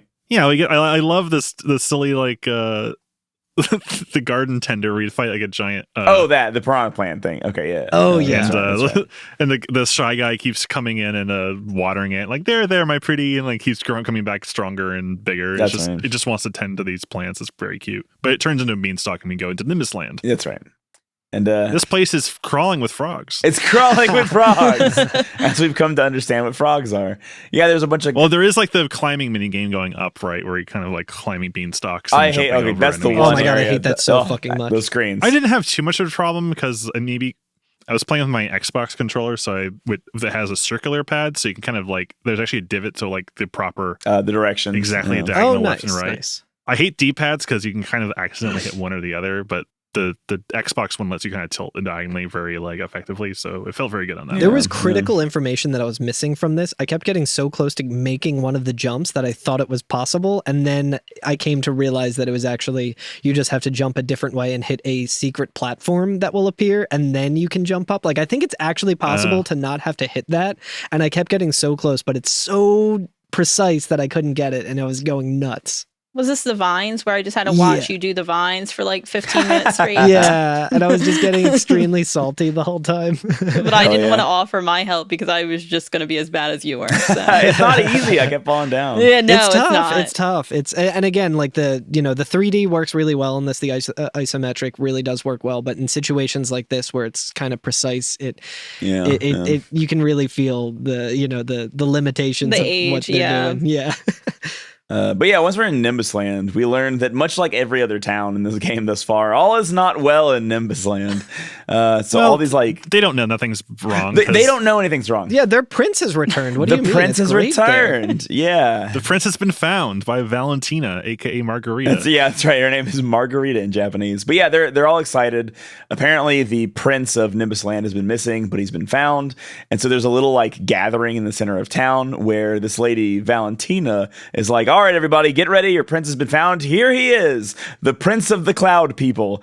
And it's just a very large bird with like a spike helmet. Like, it's very weird. It's like a very plump toucan with a little helmet. Oh yeah, I guess it's it's kind of like a World War II like spike helmet or something.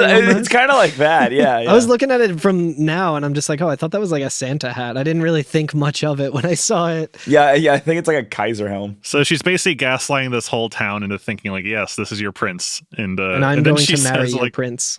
And everybody in a town is like, at first they're like, well, he doesn't really look like I remember him. He kind of looks like a gross ass bird now, but go Prince. All right, let's go. He gained a lot of weight, like they keep saying in the English like version. saying shit like that. You're filled out a bit, Prince Malik. You're looking fit, Prince. Yeah. They're still trying to Prince. they're still trying to like compliment him. The new affirmation this year is, "You're looking fit, Prince." Looking fit, Prince. It's very funny because all the Nimbus people are kind of plump, like marshmallow people anyway. Yeah. It's kind of, I'm gonna say it. Valentina's a little nice with it, or Margarita in the Japanese version. She's really nice with it. I'm looking at her right now. She's let's pull this up. Yeah. She kind of on a completely normal Wikipedia. What's her wiki feet look like? I'm seeing some fan art here. Actually. She's kind of a 10 out of 10 stacked up baddie. Let's just. I will. Carl and I did note that she has boob physics in the fight. Oh, she has boob physics when you fight her. Yeah. Which was the style at the time. She works in Nimbus Land. Is she a cloud that just is very thin with an hourglass? I thought she was like a bird person because she has like the bird headdress. She's got like a bird hat. Yeah, I don't know her deal. She's wearing a bird hat. She was an aide to the royal court. Okay, says that. Yeah. So she's the Jafar of this Aladdin. Exactly. With stacked up Jafar. What if Jafar was just stacked up? Damn. just absolute smoke show, Jafar. But yeah, conspicuously, the king and queen are not feeling well. Not feeling well, quote unquote, yeah. Yeah, no one can see them. And yeah, Valentina is like, "What's that, Prince? You want to marry me?" "Well, yes," kind of thing. Yeah, and right. So she kind of manipulates her way into being queen. That's right. I guess there's about to be a wedding, so we have another wedding and we have to crash. Yeah, this game just hates weddings. Do not have those in this world. We do have to go and visit the statue maker at one point, and he has a statue of the prince who, the last time he had seen the prince before he turned into a gigantic bird, and it's really cute. So Mallow has not grown up at all. He's just the same size as he always. So that's how he kind of learns. Because Mallow is standing right in front of the statue that is just a statue of him because it is Prince Mallow that everyone thinks this giant bird is. Yeah. Well, I think before then, I think it's funny. It's like, isn't it weird, Mario? This town has a prince the same name as me. Yeah. He doesn't understand. It's so cute. It's so good.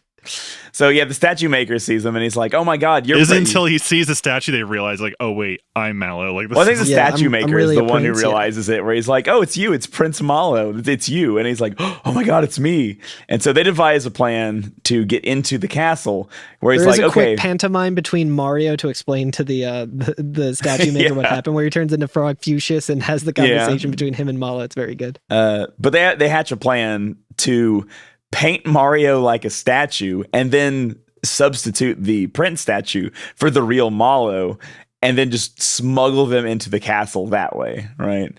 And so the statue maker brings in the statues of Mario and everything. And I love that as he keeps going in, all the minions of Valentina and everybody are like, "Yo, what's up with that ugly statue? Like, that's a gross looking statue." And then he has to like... One of the henchmen just starts poking at Mario. Just poking him with a spear.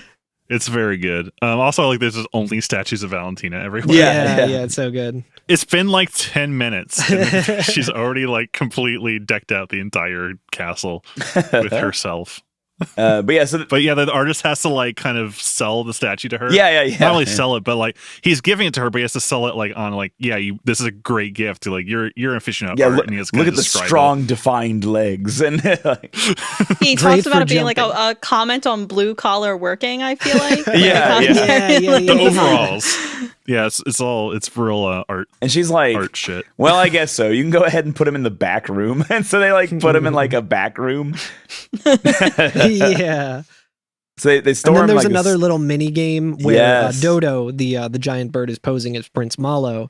Will come in and try to like peck at each of the statues. right? Because Valentina is super mean to him, and so he's getting his frustration out by just going and like pecking these statues. Exactly. Yeah. And as he's about to hit you, thinking you're a statue, you jump and he misses, and then he'll walk on to hit the next statue, and then stop and think for a minute and be like, that's not right. Wait a minute. Something's wrong here. He'll like try to run back and hit you again. It's very funny. Yeah. There's a few fake outs where he walks past. It's very much like the He walks out of frame at one point and is like in the negative space. Yeah, of it's the negative space. It's very similar to like the curtain minigame in Yeah, Booster's very Tower much. where you're like they fake you out a few times and you have to like jump twice, or like he goes and then backs up and tries to get you again, try to catch you Yep. off. I forget what happens if he hits you. I don't think you get like a game over. I think it just like you start over. It scares him, Yeah, you and he start. runs out of the room, and you start over. Right. Yeah, Valentina's like, what do you mean? Go check again. And like, so you get 3 tries until you basically just have to fight him, I think, right? Is it? I don't know if you fight him or not. I think I you don't might know. Yeah. I failed, so. But eventually you get past this, then you can walk around the castle and avoid enemies or fight them. And you find a room of a bunch of the cloud folks who are all kidnapped. Yeah. I was gonna say there's a scene where like when you very first start walking around, Mario thinks that he can still stealth, and there's 2 of those little like flying henchmen that Valentina has, where they're like, "Ooh, it's that gross statue. Let's stab it a bunch." And so they start stabbing him, and it makes Mario lose his cover, and that's when like you get to run around and fight enemies and stuff. Reminds you're me right, of that though. tweet. Reminds me of that tweet that's like, if me and my friends found E.T., we would have beat him to death with hammers. I can tell you that much. These dudes are just like, yo, this statue's ugly as shit. Let's beat the fuck out of it. It's like that robot and did not make it past Philly. Yeah. But there's some rooms that we can try and get into. One of them is being blocked by a gigantic Koopa, who I love deeply. The heavy Koopa. Yeah, the heavy Koopa, which is just the a chubby great boy. Mm-hmm. It's behind it the door that we need the key to, that the cloud person gives us a key to. Yep. Perhaps. Yes. But I do know that behind that door is the fight with a familiar Mario friend. Yes, we get into a boss fight with an egg. The real queen of this game. That's right. That's hell right. yeah. The only queen I respect. It's a giant egg that we have to attack a bunch. I love that one of Bowser's attacks is he just picks up Mario and hurls him. Oh yeah, that's like so funny. I know But, that this. Okay, we'll say it, and then I'll say the thing I was going to say. Go ahead. yeah, I was just going to say, you attack the egg enough to where it hatches and out of it comes Birdo. A real flirt with Birdo. Love this Birdo. I love it. I love Birdo. They waited to put all the waifus right in this area of the game. Yeah, we're in Waifu Town. Yeah, this is heaven. This is where all the waifus are. It's true. I don't think this is purposeful, but it is just an observation or whatever that like people who the first time somebody thinks about like, oh, you know what, maybe I'm not cisgendered, people refer to that as their egg cracking. And I was like, and then Birdo interesting. is like famously a she character who sometimes is described as like, oh, at one point they were referred to as he. It's Nintendo mostly retcon, but inadvertently said that trans women are women in doing so. Yeah, right. And right. not in a It was like, cool no, Birdo's way. always been a woman. It's like, yeah, like. But they also didn't do it in a cool way. I think originally it was It's kind it's of weak. like Birdo It's was like weak. a transphobic character. Yeah. Yeah, it was a Birdo is. joke. It was Yeah, kind of it a was thing where it was definitely- played yeah. up as like, oh no, this is a negative thing. Like they kind of did it as a pejorative, and Yeah. then through mistranslations or however it was translated, it kind of became a thing where it's like, oh no, Birdo's actually like a trans icon. But I think I've seen discussion about it from trans folks who are like, actually, like the history of it isn't all like, hey, Nintendo was being based in saying definitely trans not. rights. Yeah, It's no. like, which is why we appropriate that. And say, Exactly. yes, Birdo Exactly. is great because she is trans.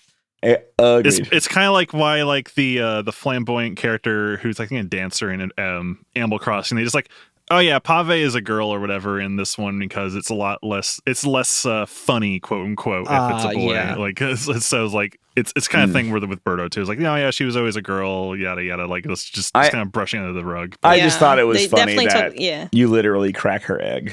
Yeah. I just think that's a funny thing. We love Birdo. I love her big Birdo's snoot. good. Critical It's better support that they to Birdo. kept her forever, and then instead of being like the never spoken about Birdo character. Right. Yeah.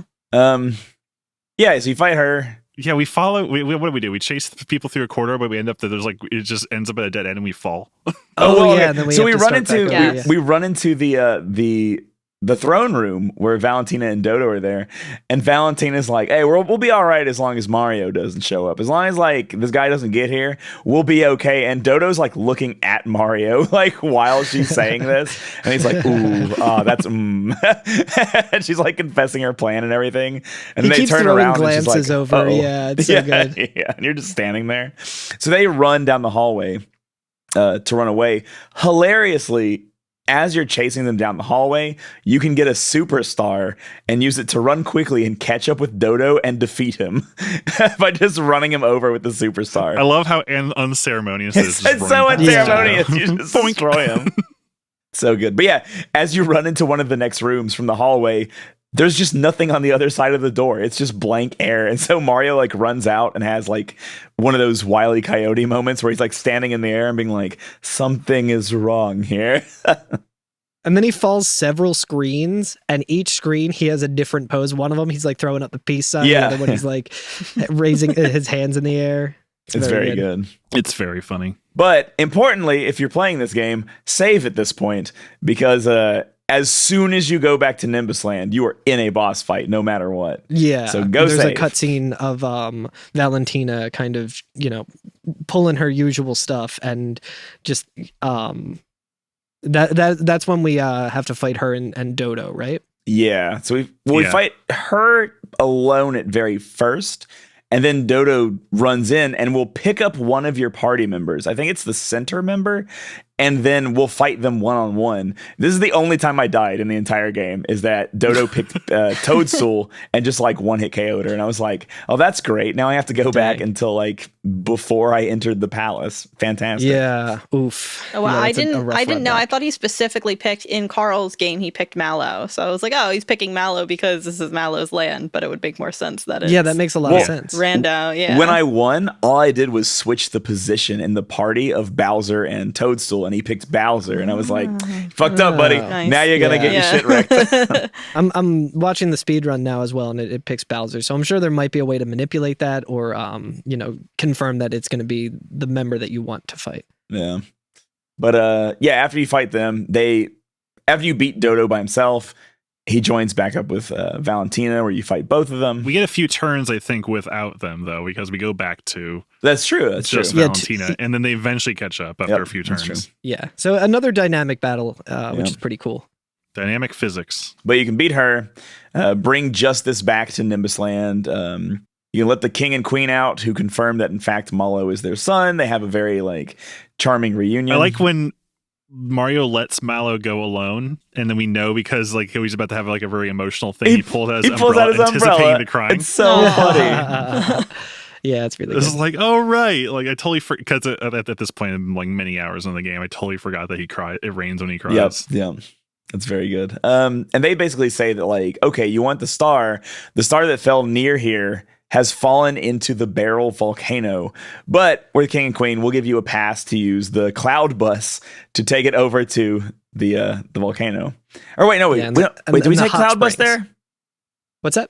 Did we take the cloud bus No. there? The cloud bus Not we yet. take later That's to later. get to Bowser's That's keep. right. That's right. We have to take a quick trip through the volcano to get the star that fell there. But I have a question for you guys. What happened to Valentina? I don't know. So what happened was I know. she fell out of the sky. And where do beautiful women who fall from the sky usually end up? Twitter. Oh, we see this in the credits. You do see this in the credits. She lands in Booster's Tower. Tower. And guess what? She's into it.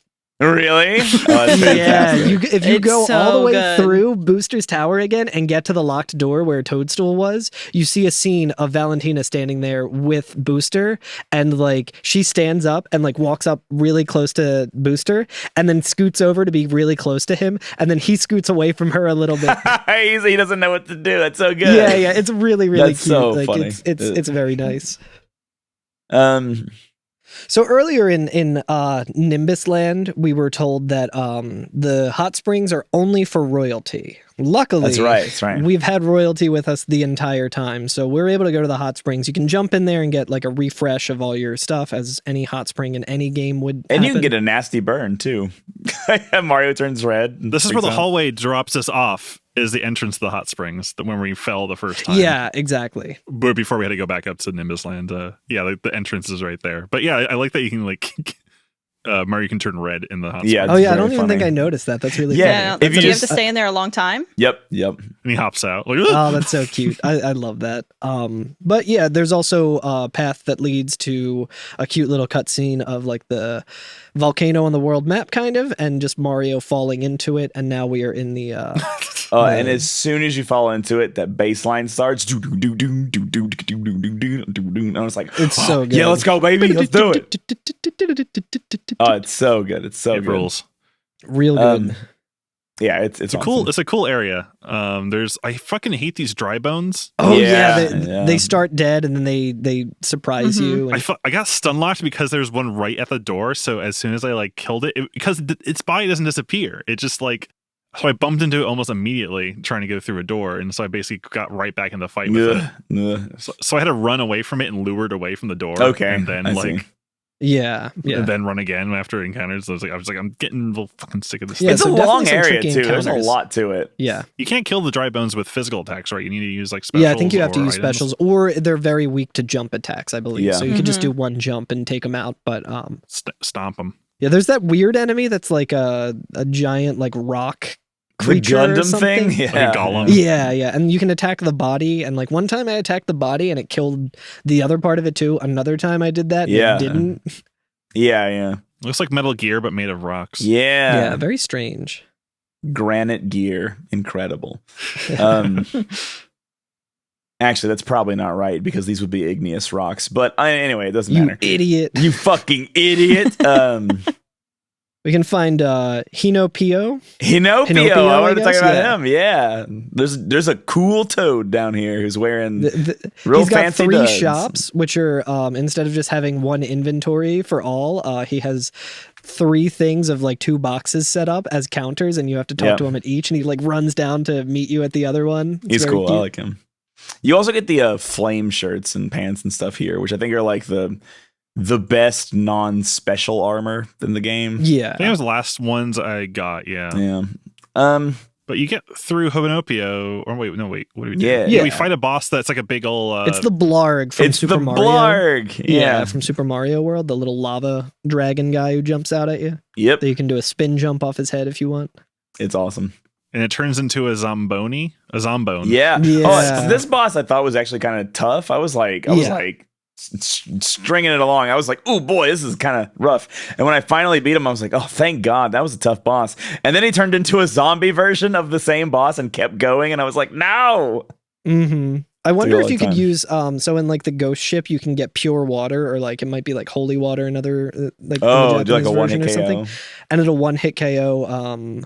What's it called? Ghosts. I wonder if that would work on Zomboni. I can't remember I if wonder. I tried it. Oh yeah, like what is it, pure water? Yeah. Yeah, like Yeah. a Final Yeah. Fantasy game thing. Yeah. Mhm. But after that, I mean, he's blocking the 6th star, which Easy peasy. we start getting the victory animation. Like, here comes the star, we got it, it's ours. it sweeps up and goes to the top of the screen, and then it just gets Very long animation too. Yeah. We finally get it, and then all of a sudden we don't have it anymore. It like Goku instant transmissions away. We just don't see it anymore. And we realize that it has been swiped by this world's version of like the Power Rangers, like a Super Sentai group called the Axim Rangers, who use axes and ride a giant axe around. It's awesome. They're all about axes. this is Axl Rose who stole the Axel Rose Town. That's right. They're cool. They're cool. I like their shtick. They basically are there's there's five There's of them. five of there's them, five and They they're match up to the always Power Ranger colors. Yeah, they're always riffing on each other all the time, like making fun of each other. It's very good. You I chase feel like they them. must be super memorable because when I bring them up to like, if I bring this game up to like just some rando, they will definitely be like, "Oh, the Power Rangers are in that." I've had that happen at least like 2 or 3 times. And it's a very hard fight. It can be tough for sure. If you don't, another one of these fights that it's if you're not prepared. Yeah, if you don't know what you're doing, then you just can get easily destroyed. I think we friends of ours have a charity stream that they do pretty regularly where they play through as much of games as they can in like a weekend. It's called Gaming for Charity. And one time when Frostwad and I first found them, they were playing through Super Mario RPG. One of our friends, Buddy, was going through it, and I think this is where his run ended because something in the routing that he was doing just didn't really work out, and he got really kind of hard stuck on this fight, and he was like, okay, well, we're gonna move along with the schedule. But so it's definitely a tricky fight. I feel like it's just intimidating too, because immediately you're confronted with how many. There's 5 of them, and then it goes into a second phase. So yeah, the second phase is what scared the shit out of me for sure. So basically, we chase them through the volcano until we hit a spring and we end up on the outside of the volcano, and they're just like waiting for their ride. Which I think is just called the Blade. Is that the name of their ship or something like that? It's like the ship's late. Like, where's it gonna be? Like, Mario's here. We're already like plans ruined. It's such a very cool scene. It has a lot of mood to it for this game. Like, which this game is very like light and fun and like bright, and this has a lot of like under lighting, and you see the volcano and it's nighttime outside. It's very like epic. It's very cool. Their fucking Zord is their Zord shows up, and when Mario fights it, you see like this far away shot of Mario jumping into the ship and fighting it. It's really cool. But like you all were talking about phases for the Axum Rangers. I don't know if this is how it is, but it felt like as I started picking off some of the Rangers, like I'd beat like the green one or beat the pink one. They all have 2 or 3 attacks they can do. It seemed like they would do their more devastating attacks more often the less of them there were. I don't know that that's the case, but it felt that way. That would make sense, yeah. I mean, it could be a strictly RNG thing. I'm not that familiar with this fight, but in my experience with it, I was like, oh, I just need to focus on the pink one because she has the ability to heal something, which like in a 5 versus 3, that is awful. So I just need to take her out. I think in the speedrun, they use a lot of rock candy, which is an item that will do 200 damage to all enemies.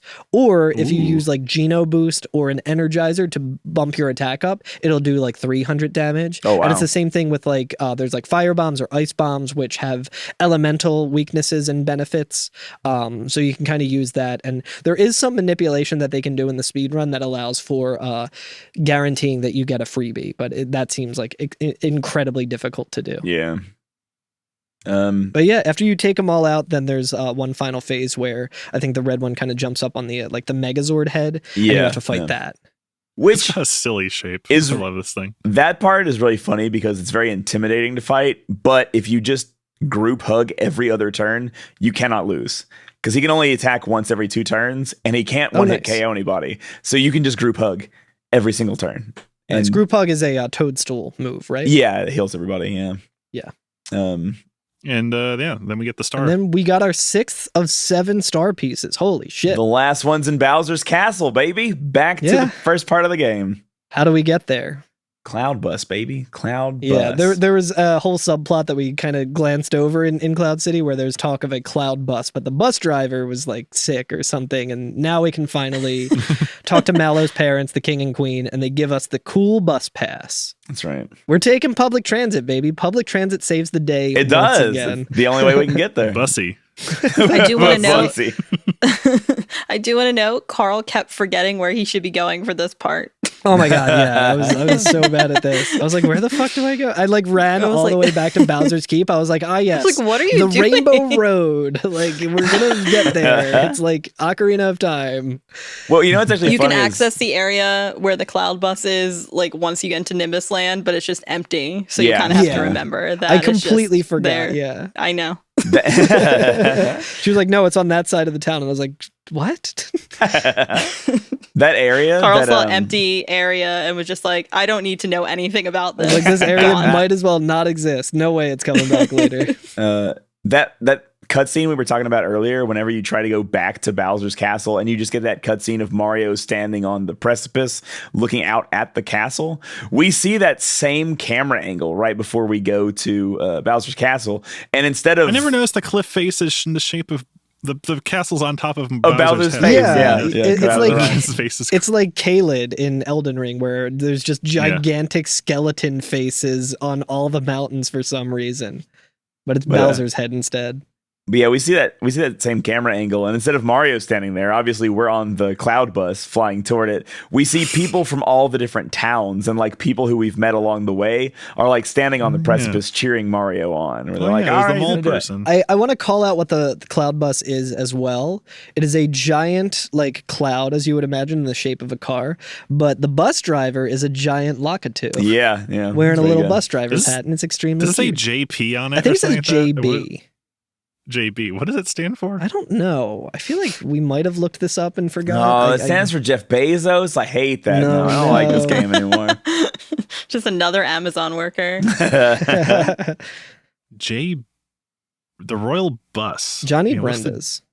Oh, Johnny Brenda's. I like him. Oh, it stands for Jegemu Basu, which just means Lakitu bus. Oh, cute. Aww. All right. It's interesting they didn't change it just be like LB. Yeah. But we I mean they changed Bowser's victory, so it's they less did. rude. He doesn't do like the fuck you arms.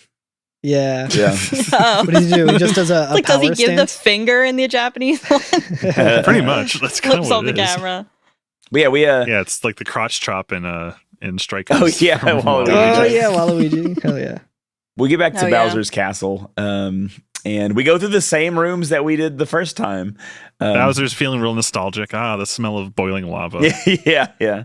I like that if you have Bowser in your team, on the enemy's turn, it will say the enemy recognizes Bowser and they're running away, and they run away from Bowser. If Bowser attacks I think once Bowser attacks, he can scare them off. Oh, that's what works? happened Okay. because he was the last in the chain. They wouldn't run until Bowser attacked. Oh, And it's okay, like, okay. shit! Like because they basically are fighting their boss. They were either brainwashed or defected.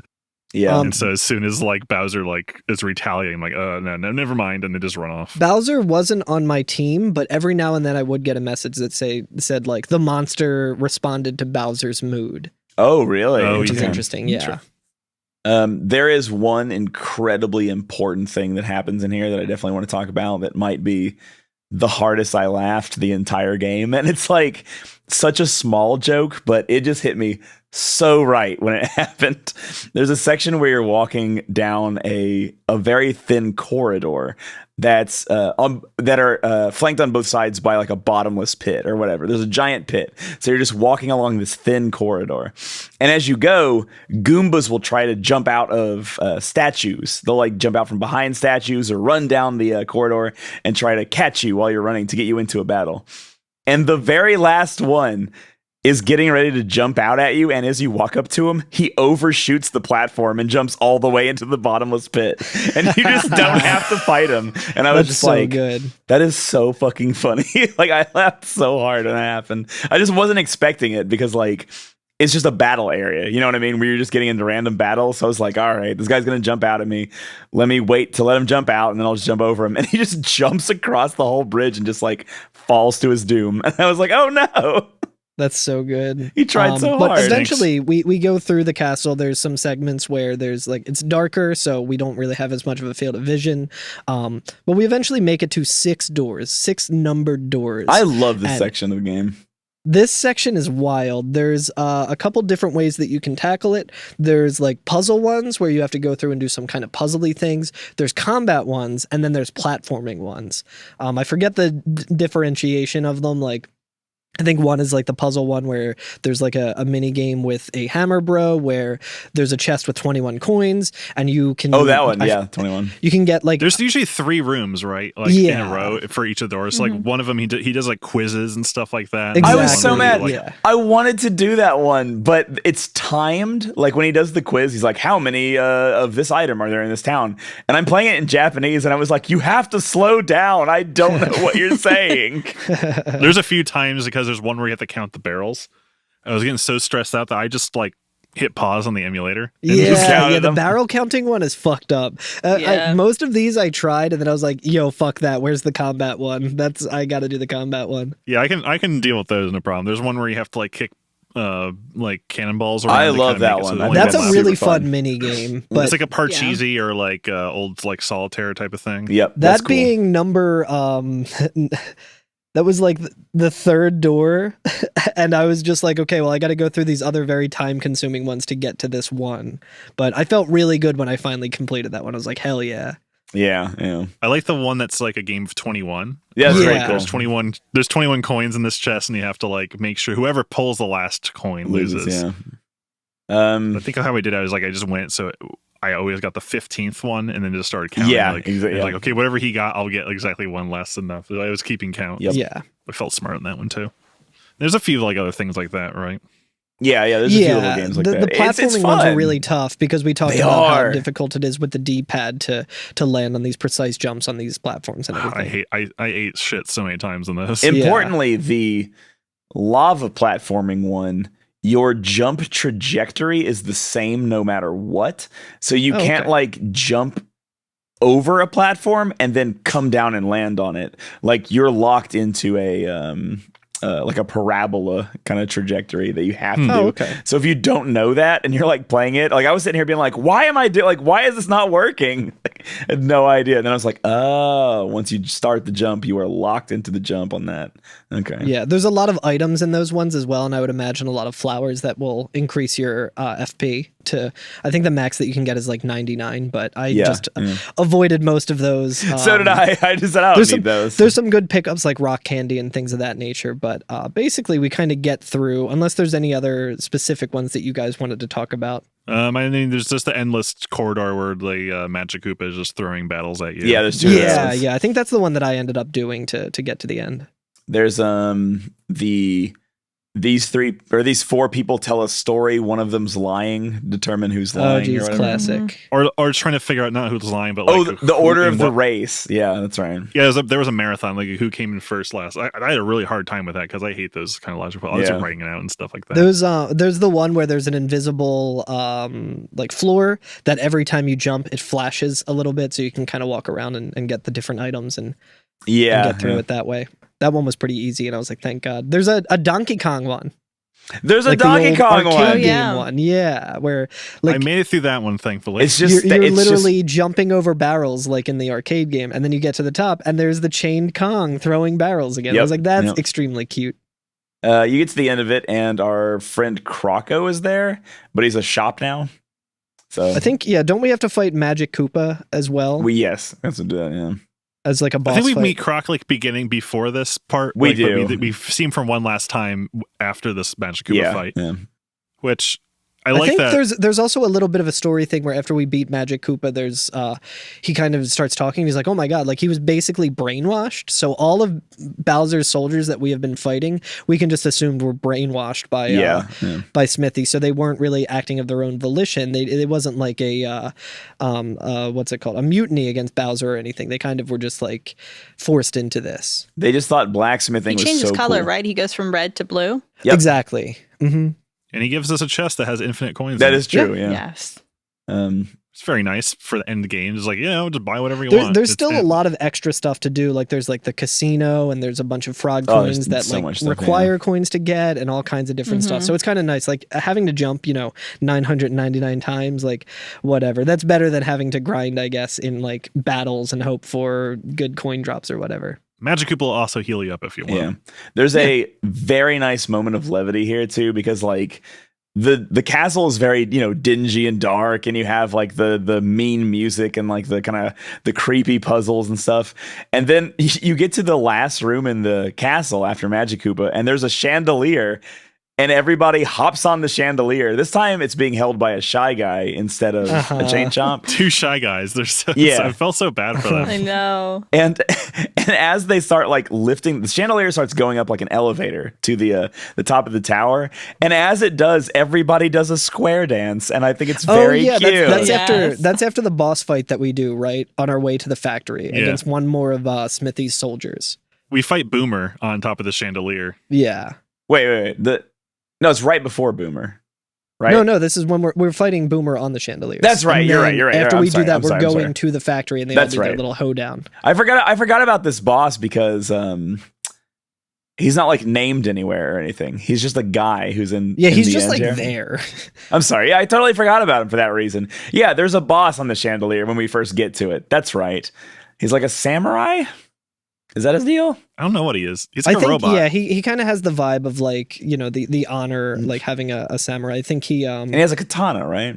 yeah, and at the end of it, I think he's like, oh well, I have lost, so I'm prepared to take a dive, and then he like cuts the cable of the chandelier, or like has chandelier ho or whatever the name of the shy guy, like drop the chandelier, and he's like no, and it's like this sad moment where they're like no, and then they're like that's okay, this fall isn't gonna hurt him. Yeah, and then we get the little I actually soft locked my game really. because you can still. I was able to target the chandelier hose in battle, and so Oh, weird. but nothing happens when you get rid of his chandelier hoe, or chandelier, whatever you call him. And like, I don't know that I could. they didn't fall. And so once they hit the cutscene, we're like, "See you later, kids," or whatever, and like the chandelier is supposed to like let go. Nothing happens. Really? So I had to restart Oh my God. the game. Wow. Weird. I'm not sure if I was supposed to be able to target them, but that's like so strange. But yeah, after we beat him, then we get the hilarious scene where the chandelier starts going upwards, like toward the tower, and everybody does a square dance, like on the chandelier as you go, and it's very so funny. cute. Like watching Mario, Next stop, Bowser, top and Peach floor. just like and the waterfall music is playing, like the banjos and stuff. It's very funny. It's very cute. And yeah, we're thrown right into a fight with the giant sword that I love crashed that into as castle. we get launched up, because he stops abruptly and we go launching, but then we just get the experience points thing over the chandelier shy guy. Yeah, Just it's very cool. as like a freeze frame, like as a weird credit sequence. I love that. Oh shit. yeah, Where yeah, it's- that's so good. Oh yeah, then we're fighting the fucking giant sword on the roof. It's the Yeah. giant sword finally, which I mean, I feel like the first time you play this game or hear about it or anything, you're like, this is the final boss. This is the guy This who is crashed. Smithy. This is Smithy. He said he was Smithy. This is Smithy. But the name is Exor, and there's like multiple parts to like him. Excalibur, but Yeah, shorter. yeah. Yeah. And it's a multi-part fight where there is what is it? A pommel. The pommel is the actual bad guy, like the smaller part of the sword, and then the hilt is a face that has a mouth and two eyes that are all targetable and all have their own turns and take attacks, and those regenerate as you fight them. Yeah. They're also protecting the pommel, right? So Right.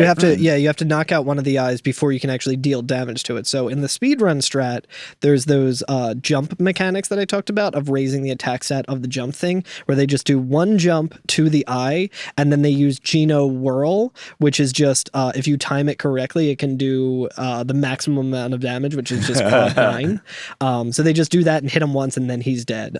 Yeah. I did not know that was a thing. I'm disappointed that I didn't try it, because if you try that on a boss, usually it does very little damage, so it doesn't really Yeah. incentivize you using it ever. But yeah, it's a pretty tough fight, especially right on the heels of the other one. Yeah, The other one's yeah. not too difficult, but yeah, you just got to kind of stay on top of which you're targeting. It's not too difficult. I felt like the challenge in this for me when I did it is I had an accessory on Peach that kept her from taking status effects, so she wasn't taking any. And I could keep up the pressure as long as Mario and Bowser weren't like mushrooms. But he kept turning them into mushrooms, and I kept being like, damn it. Yeah. Taking all my turns. But we beat question mark We the sword. we beat him, and then he suck us off. Yeah, then That's it right, he becomes just, like, Majora's sloops Mask. us. We get sucked into it and end up on the moon or whatever somehow. We're in the meteor, the crater, the northern crater now, Yeah. pretty much. Well, I love that. So the inside of the sword is just a factory, which is awesome. Which is where fucking Smithy lives. And the factory is cool. It's got like the parallax scrolling kind of background of so like, cool. you know, purple kind of clouds, and it's got a really industrial sounding theme to it. And it's pretty tricky. There's more platforming kind of puzzles here. Not as difficult, but jumping on screws and making them go across. They're bolts, actually. Yeah, bolt. Nuts. You're a wingnut. But yes, I like that there's fucking because as we're going through, you're realizing it's a factory, so we can just bump into like basically unfinished versions, as in unpainted versions of bosses we've already fought. Yes. yeah. Yeah, they're just coming off of an assembly line, like literally rolling down a conveyor belt to just more Boyers and Yuridoviches. Or just bouncing off conveyor belts.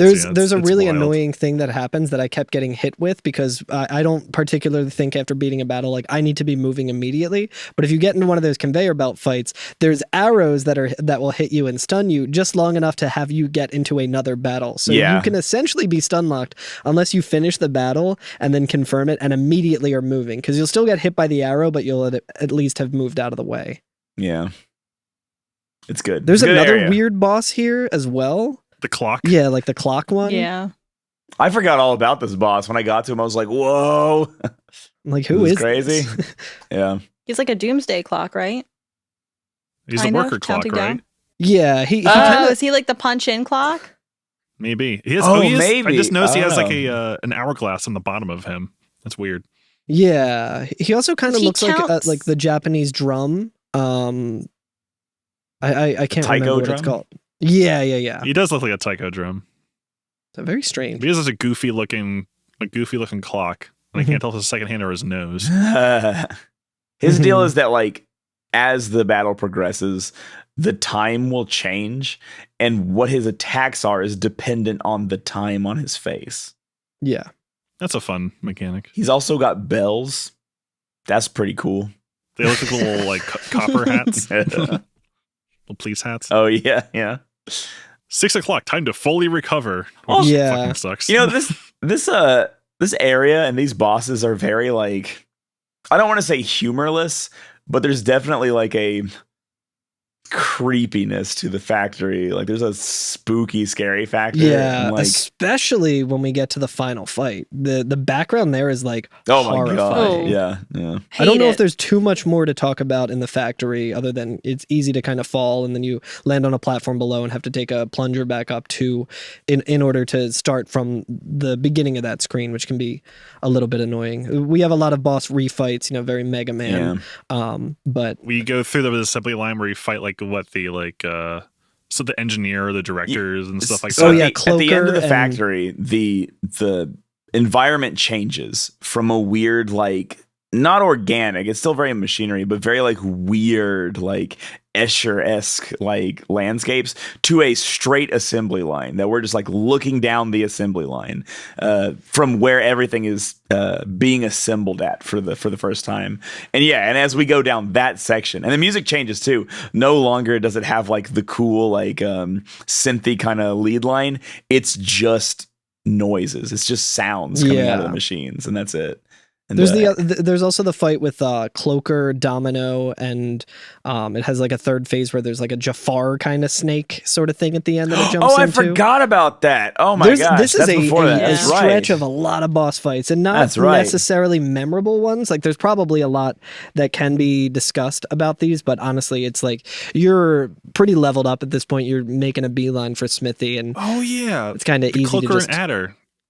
yeah. Does the second phase depend on who you beat first? Yes, Is that how it works? yes. Mhm. There's like two enemies. I beat the Adder first. Yeah, you fight these two enemies. Whichever one you don't beat first will like FF8 junction himself like fucking Ultimacia does to a giant snake Gundam, and then like you fight them, and it's very weird. And in the then we have background, yet another boss rush after that of just fighting the different foremen and like yeah.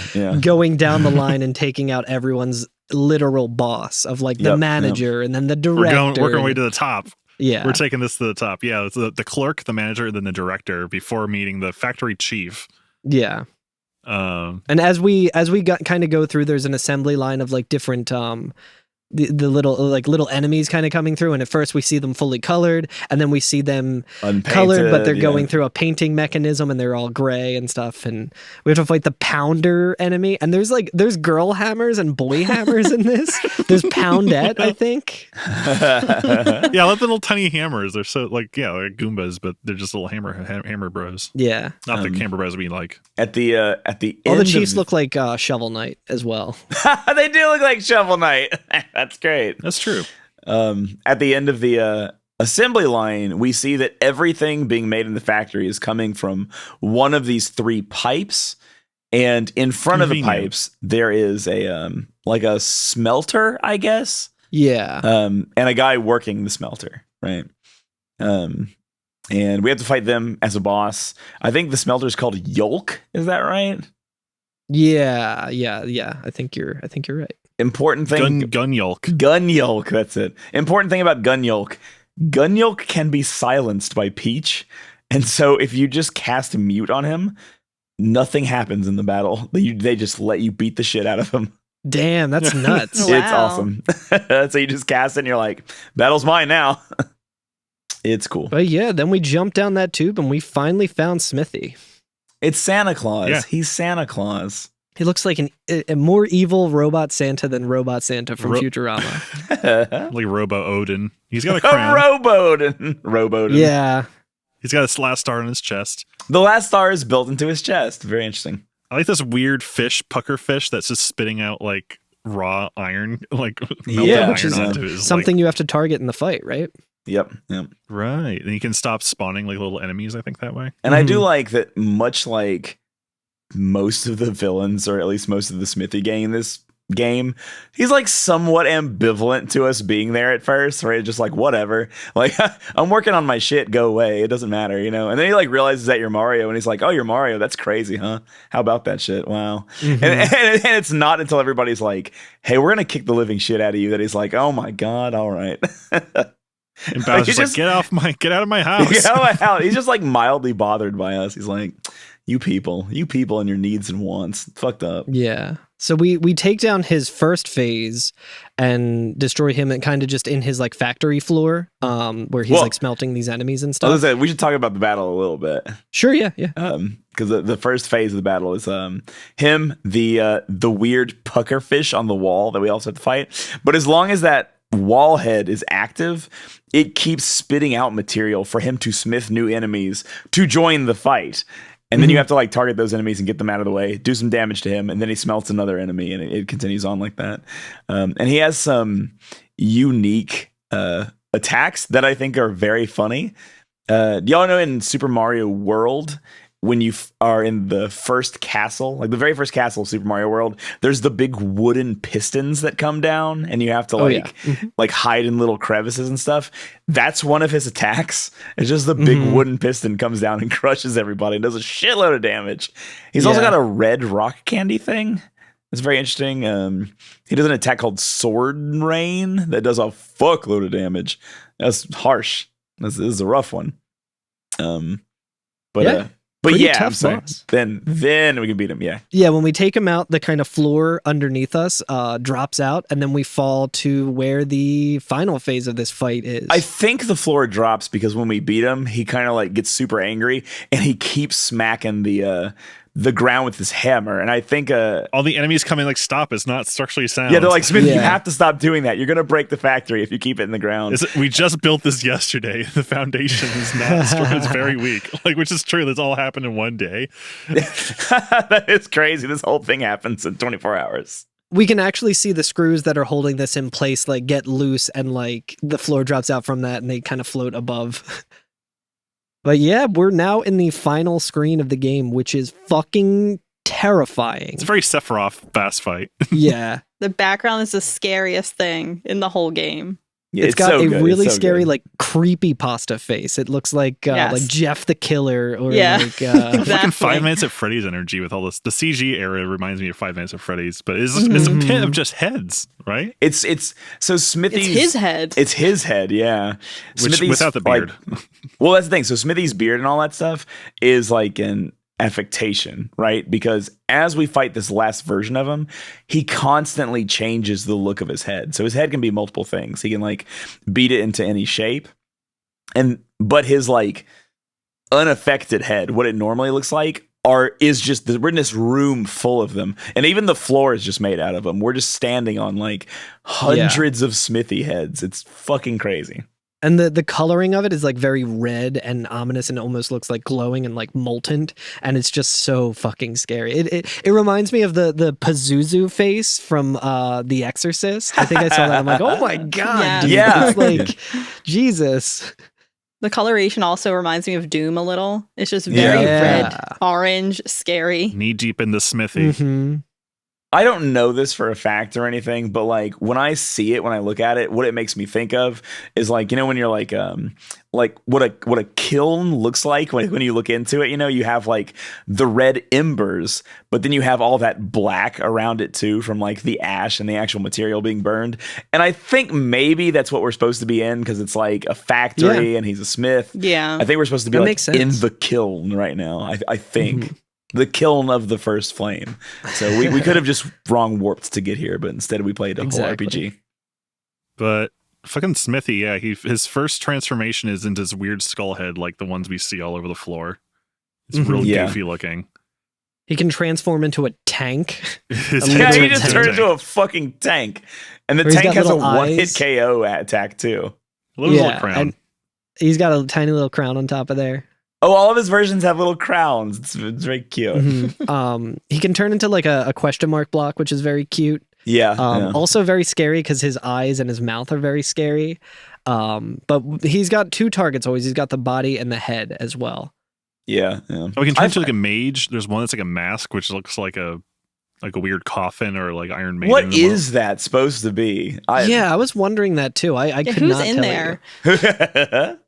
It reminded me of something Splatoon, like one of the weird octolings, like shoved in a weird like little thing where it's just a little fleshy nougat in there. It's You. weird. Fleshy nougat. Yeah. I'm always trying to get to that fleshy nougat.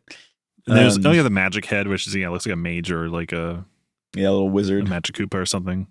That one's Yeah, really I thought it was a wild. mailbox at first, but you're right, it was a question block because they I are also treasured. thought it was a mailbox, and I was like, It's like- "Sick! I love the postal service." The music. The music is so good. I love that the music has a little twang I to was it. talking about the postal service. The Oh, bell. yeah, okay. Oh, that as well. that's- sorry. I didn't catch it. The music is also very good. The music's very good in this fight.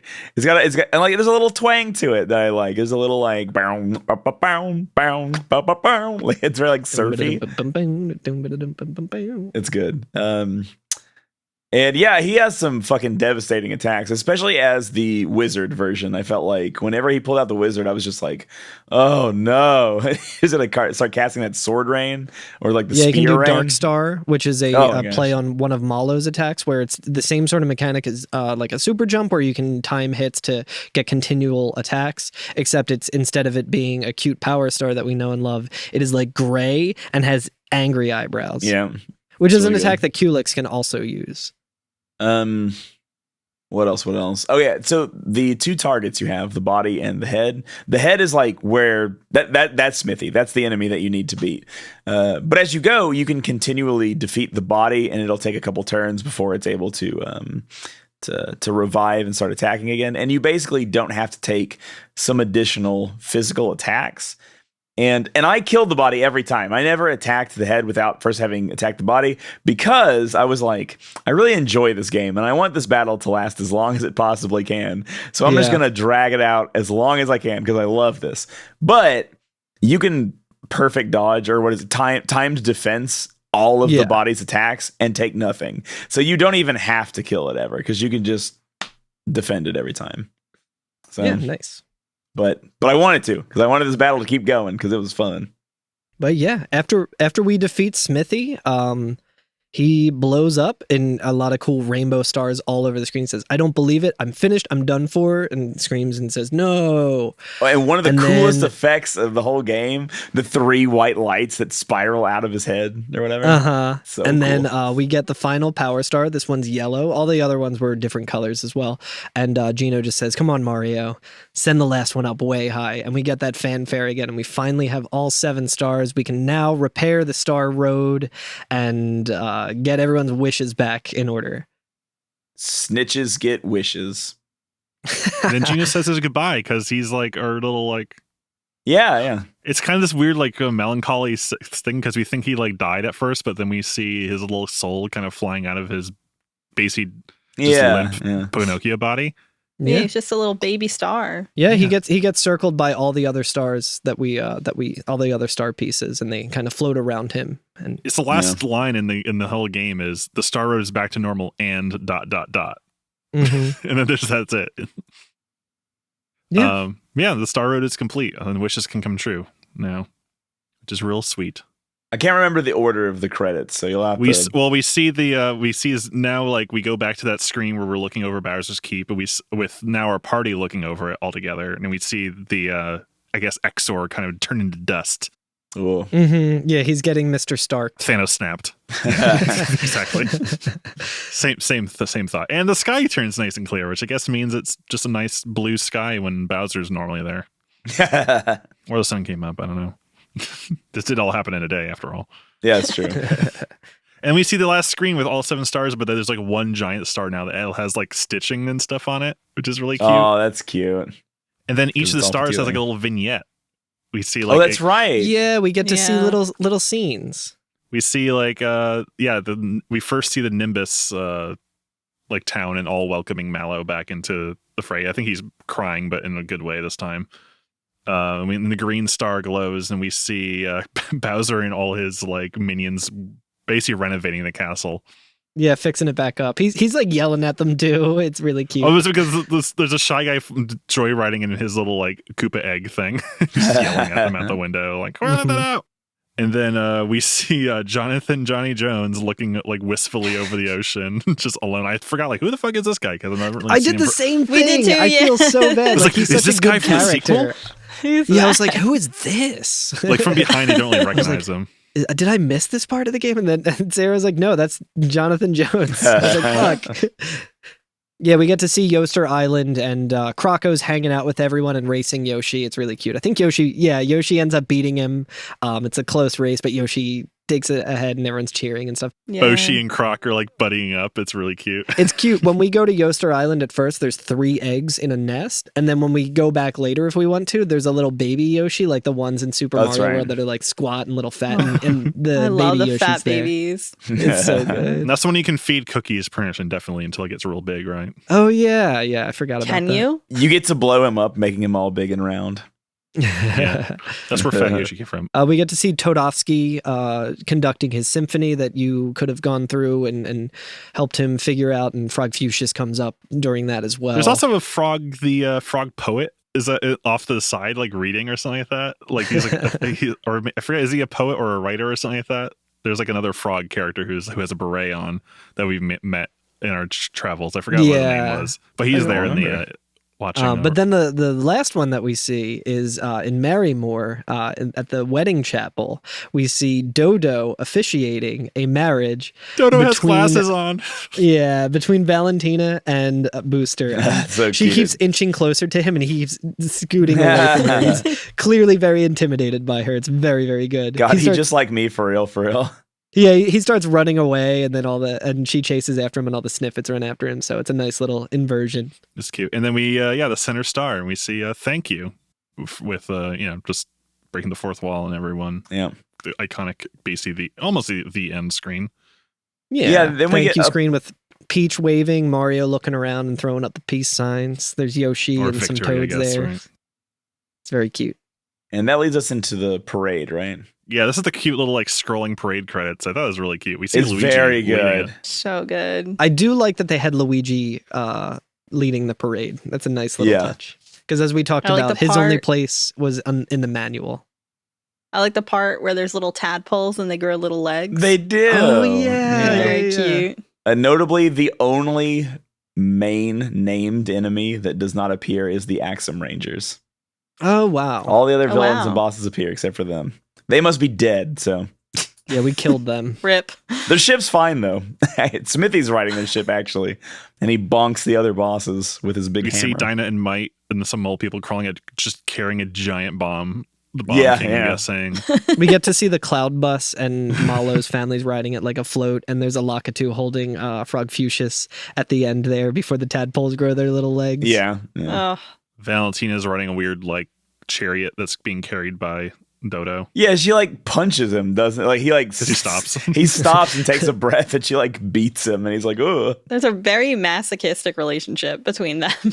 He also just like me for real. I really like that Bowser's castle is his float, and they're actively still renovating it and repairing it, and it's being pulled by two chain chomps. Yeah.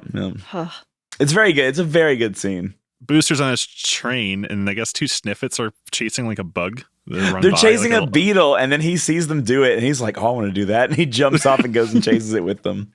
Yeah, that's a throwback to when we first found out about Booster. There's a beetle that flies in and lands on Mario's head, and they're like, "Oh no, that's for Booster." And then we see the Sniffets. I guess Croc and that thief. Booster has stolen Bowser's egg. Bowser's chasing them, or is being chased by like a big like a swarm of beetles now. Yeah, I love that Booster stole Bowser's clown car. It's so good. Yeah, and is it me or we see more of the shysters and stuff, and we also see Smithy's in the fucking parade. Smithy's in the parade, riding the blade. Mm-hmm. Boyer's riding there. Axum Ranger's blade. We're the Axum Rangers. Yep. Also, is it me or some of the romanizations or what do you call English spellings of some of these names in the credits a little different than I'm used to seeing? Like, I feel they like are. They are a little different. They've changed over time, maybe. Yeah. Oh yeah, like the Jonathan's boat is on land, but is being walked with this octopus's legs sticking out of it. That's right. Yeah. That's right. Which is such a good touch. That's so good. It gets some star power, so it's got little Christmas lights on it, basically. Oh, yeah, the sun goes down. Yeah, very pretty. The parade of toads. And then we also get an extra special thanks to Nobuo Uematsu and Tetsuya Nomura, which is really nice. Who are those fuckos? Never heard of them. Why don't they thank me for playing this game like some Mario's games? Yeah, where's the right? you? Where is Mario saying thank you so much for playing my game? And I guess is that the end of the parade? Yeah, in the parade we see Mushroom Kingdom. Camera I guess goes up. We see fireworks in the shape of a big mushroom. Everyone's favorite. Or if you bought all the fireworks during the course of the game from the moles, it will be a star instead. Oh wow! Wow. Cute. Yeah. Cute. I like that there's a toad riding Yoshi. Also, a special thanks to Koji Kondo, which isn't surprising, but always nice to see. They used some of his themes, of course, and Nobuo Uematsu used some of his themes in the Secret Fight. That's true. But we see a nice the end screen, which took me a while to realize that this is before like it would go back to the main menu after. So I was like, this one doesn't. Yeah. You're supposed to turn off the console. Once you get to the end screen, if you wait for like 30 seconds or so, it will play level 1-1 music from the original Mario. It's a really cute touch. Yeah. And that's Super Mario RPG. It took us only 3 hours. Yeah. Only twice as long. If that only took us 3 hours, I bet we can do FF2 in like 30 minutes. Yeah, let's do it. Let's do it right now. Yeah, right. I'm ready. Let's go. Thanks for riding along on our float, Frostwater pod float. Oh, I'm so happy to be here. I love to be on the float. On the raft. Floating. The every F and FF float. Apparently there's I didn't realize, well, I'm not surprised that there is a Mario manga, but there's apparently an arc that is based on Super Mario RPG that started in 2015. And so that's cute. Is it in English? Or do I have to have Curtis read it to me? Yeah, I'm not going to know what I'm saying. I'm just like... We got to call Corey over. Let's see. Super Mario Kun Volume 50. Super Mario Kun. Oh, I love that. Cute. It's like it's in Europe. It's in like French and Spanish, but I haven't seen like And we'll have to learn a new language. Yeah. Super Mario Kun English. Maybe I'm sure there's like a fan translation of it. Oh, this is cute. You have to look into that. But yeah, I was just trying to look on Smithy's page, like also appears in Super Mario Kun. Like, what is that? But yeah, that's... Oh my God, yeah. What a good game. What a good game. It's a good game. Love that game. We've only been talking about having Frosty on to the pod to do Super Mario RPG for like 3 years now. I was going to say, I'm pretty sure it's been 3 years. Yeah, finally made it three happen. Mario days in a row where we're like, whoops, that came up quick. It's gone. Now, this is our second one. This is our second episode of Super Mario RPG for March 10th, which means that this will come out on March 10 too. to keep the Exactly. fee. Yeah, that's the one Final where Fantasy they give Gaming us all Convention. guns That's right. and dresses. Yeah, I was gonna say we all get guns and Carl wears hot pants. It's really good. Yeah, hell yeah. Good. Hell yeah. Frosty, where can people find you? You're a streamer and a tweeter. What's up? I am online occasionally. You can find me at twitch.tv/Frostwad. Carl is often rating me. How often I stream, I can't say. Notably, I'm not the only one who raids you here. Sometimes Alex Malformed. is rating me from Carl. As I'm stream. troubleshooting her setup upstairs. It results in drama that I don't want to discuss publicly. It was only a problem because I was trying to do a sponsored stream, and it was just like it was very funny. It was very funny. But yes, okay, you can find me on twitch.tv/Frostwad, and also probably any social media site that's existed in the last 20 years at Frostwad, any of them. I'm most active on Add her on Instagram Google Plus. and probably. I think I might still have it. But yes, you can find me on Instagram and Twitch the most, and then TikTok. occasionally on. Yeah, I'm on TikTok. Killing it on Occasionally hell TikTok? sites. You're like, Occasionally hell sites like Twitter. the sadness in your trying to stay voice off when of there you though said for that my you're on mental health. TikTok. You're like, I'm on TikTok. I forget that I do that. That's where I post my cringe. Like you need to get your cringe out sometimes. So You that's got where Makes it cringe goes look for good. me. What can I say? Thank you, fiance Germ. Everybody's got a cringe. I'll do VTubing. You do TikTok. You know. Yeah. I You have played to Dark express it Souls. somewhere. That's right. The most cringe of all. It's true. Be the cringe you want to see in the world. Exactly. I don't know that I want to see any more of my kind of cringe. I'd like to just be the one. I want to remove some of it. Yeah, that's right. All right. Well, I suppose we'll. That was a yeah. thick season. That was a short season, very Yeah, thick season episodes. 7 done. Let's go. Yeah. Yeah, thank you for having me on a whole season, guys. Yeah, Thank there you you for go. being here. Thank you again to Aiden from last week. That was such a treat. That's right. He's probably not listening. It's fine. Um, He's got shit to do. so what? I guess next is FF2, huh? Yeah, Yeah. we'll figure out when we're doing that. We're taking another 2-month break. And in Japan, we're taking a 4-month break. That Nah, joke I will da-da-da-da-da. ride until the ground. But yeah, Super Mario RPG. It's fun. Play it if you haven't. Remaster it. I want a remaster of this. God, that would be so good. Make a I Kaizo would do hack of it. anything. I would do anything for extra Super Mario RPG content. Anything. I'm always waiting for something. And what do we have? A Geno costume in Super Mario Smash? What is it called? Yeah. That's right. Yeah, the Smash Bros. Super Mario. That's The next time I hear anybody talking about it, I'm going to be like, "Oh, you playing Super Mario Smash?" Super Mario Brothers, Smash Brothers. One time I called now I can't even say it, Super Mario Go-Kart. I called Mario Kart once. Adding a go into there. Every now and then she'll misspeak like that. It is always the best thing I've ever heard, and it always makes me want to start saying things exactly the No, way that it's she so does. good. the Yeah, best. I definitely say Mario Go-Kart now instead of Mario Kart. That's so One of my good. favorite instances of that was her talking about something and wanted to say "get a clue" at the same time she wanted to say "wise up," I think, and she just said, "Man, Yeah. fucking clue up." So Yo, clue it's so up has good. just become good. our like phrase about stuff. I She's clue like up. so many. She's forever changed my vocabulary with the amazing ways I also that she does that. my favorite one is I don't know what I was trying to say, but something was gross near me, and I said it got me gross. So I said, That got me gross. It That's got me fucking gross, good. dude. That's a really good one. Got yeah. the ick. There was a yeah, definitely in the same vein. Yeah, when Crow was throwing up, it got me gross. Yeah. the only one I can think of in like recent history was I was talking to one of our mutual friends, and I wanted to say bro and also brun. Oh, yeah, it was homie and brun. I was gonna be like, "Yo, what's up, homie? What's up, brun?" And I was like, "All right, hun, see you later." And they were like, "What?" And I was like, I meant I to think- say bro. I think is brun cutie. just a combination of hun and bro? It Or is am anyway. I- Yeah. Okay, because it reminds me of the other night that Frostwad was thinking about himbo, and she's like, I want to be like a himbo, like a female version of a himbo. I want to be a herbo, and I'm like, that is fucking amazing. I love that you called yourself a herbo. I love when things reverse evolve. Yeah, it's so good. It's so Herbo. good. Herbo. So everyone so follow good. my favorite Herbo, Frostwad, on all platforms. Thank you. Do it up.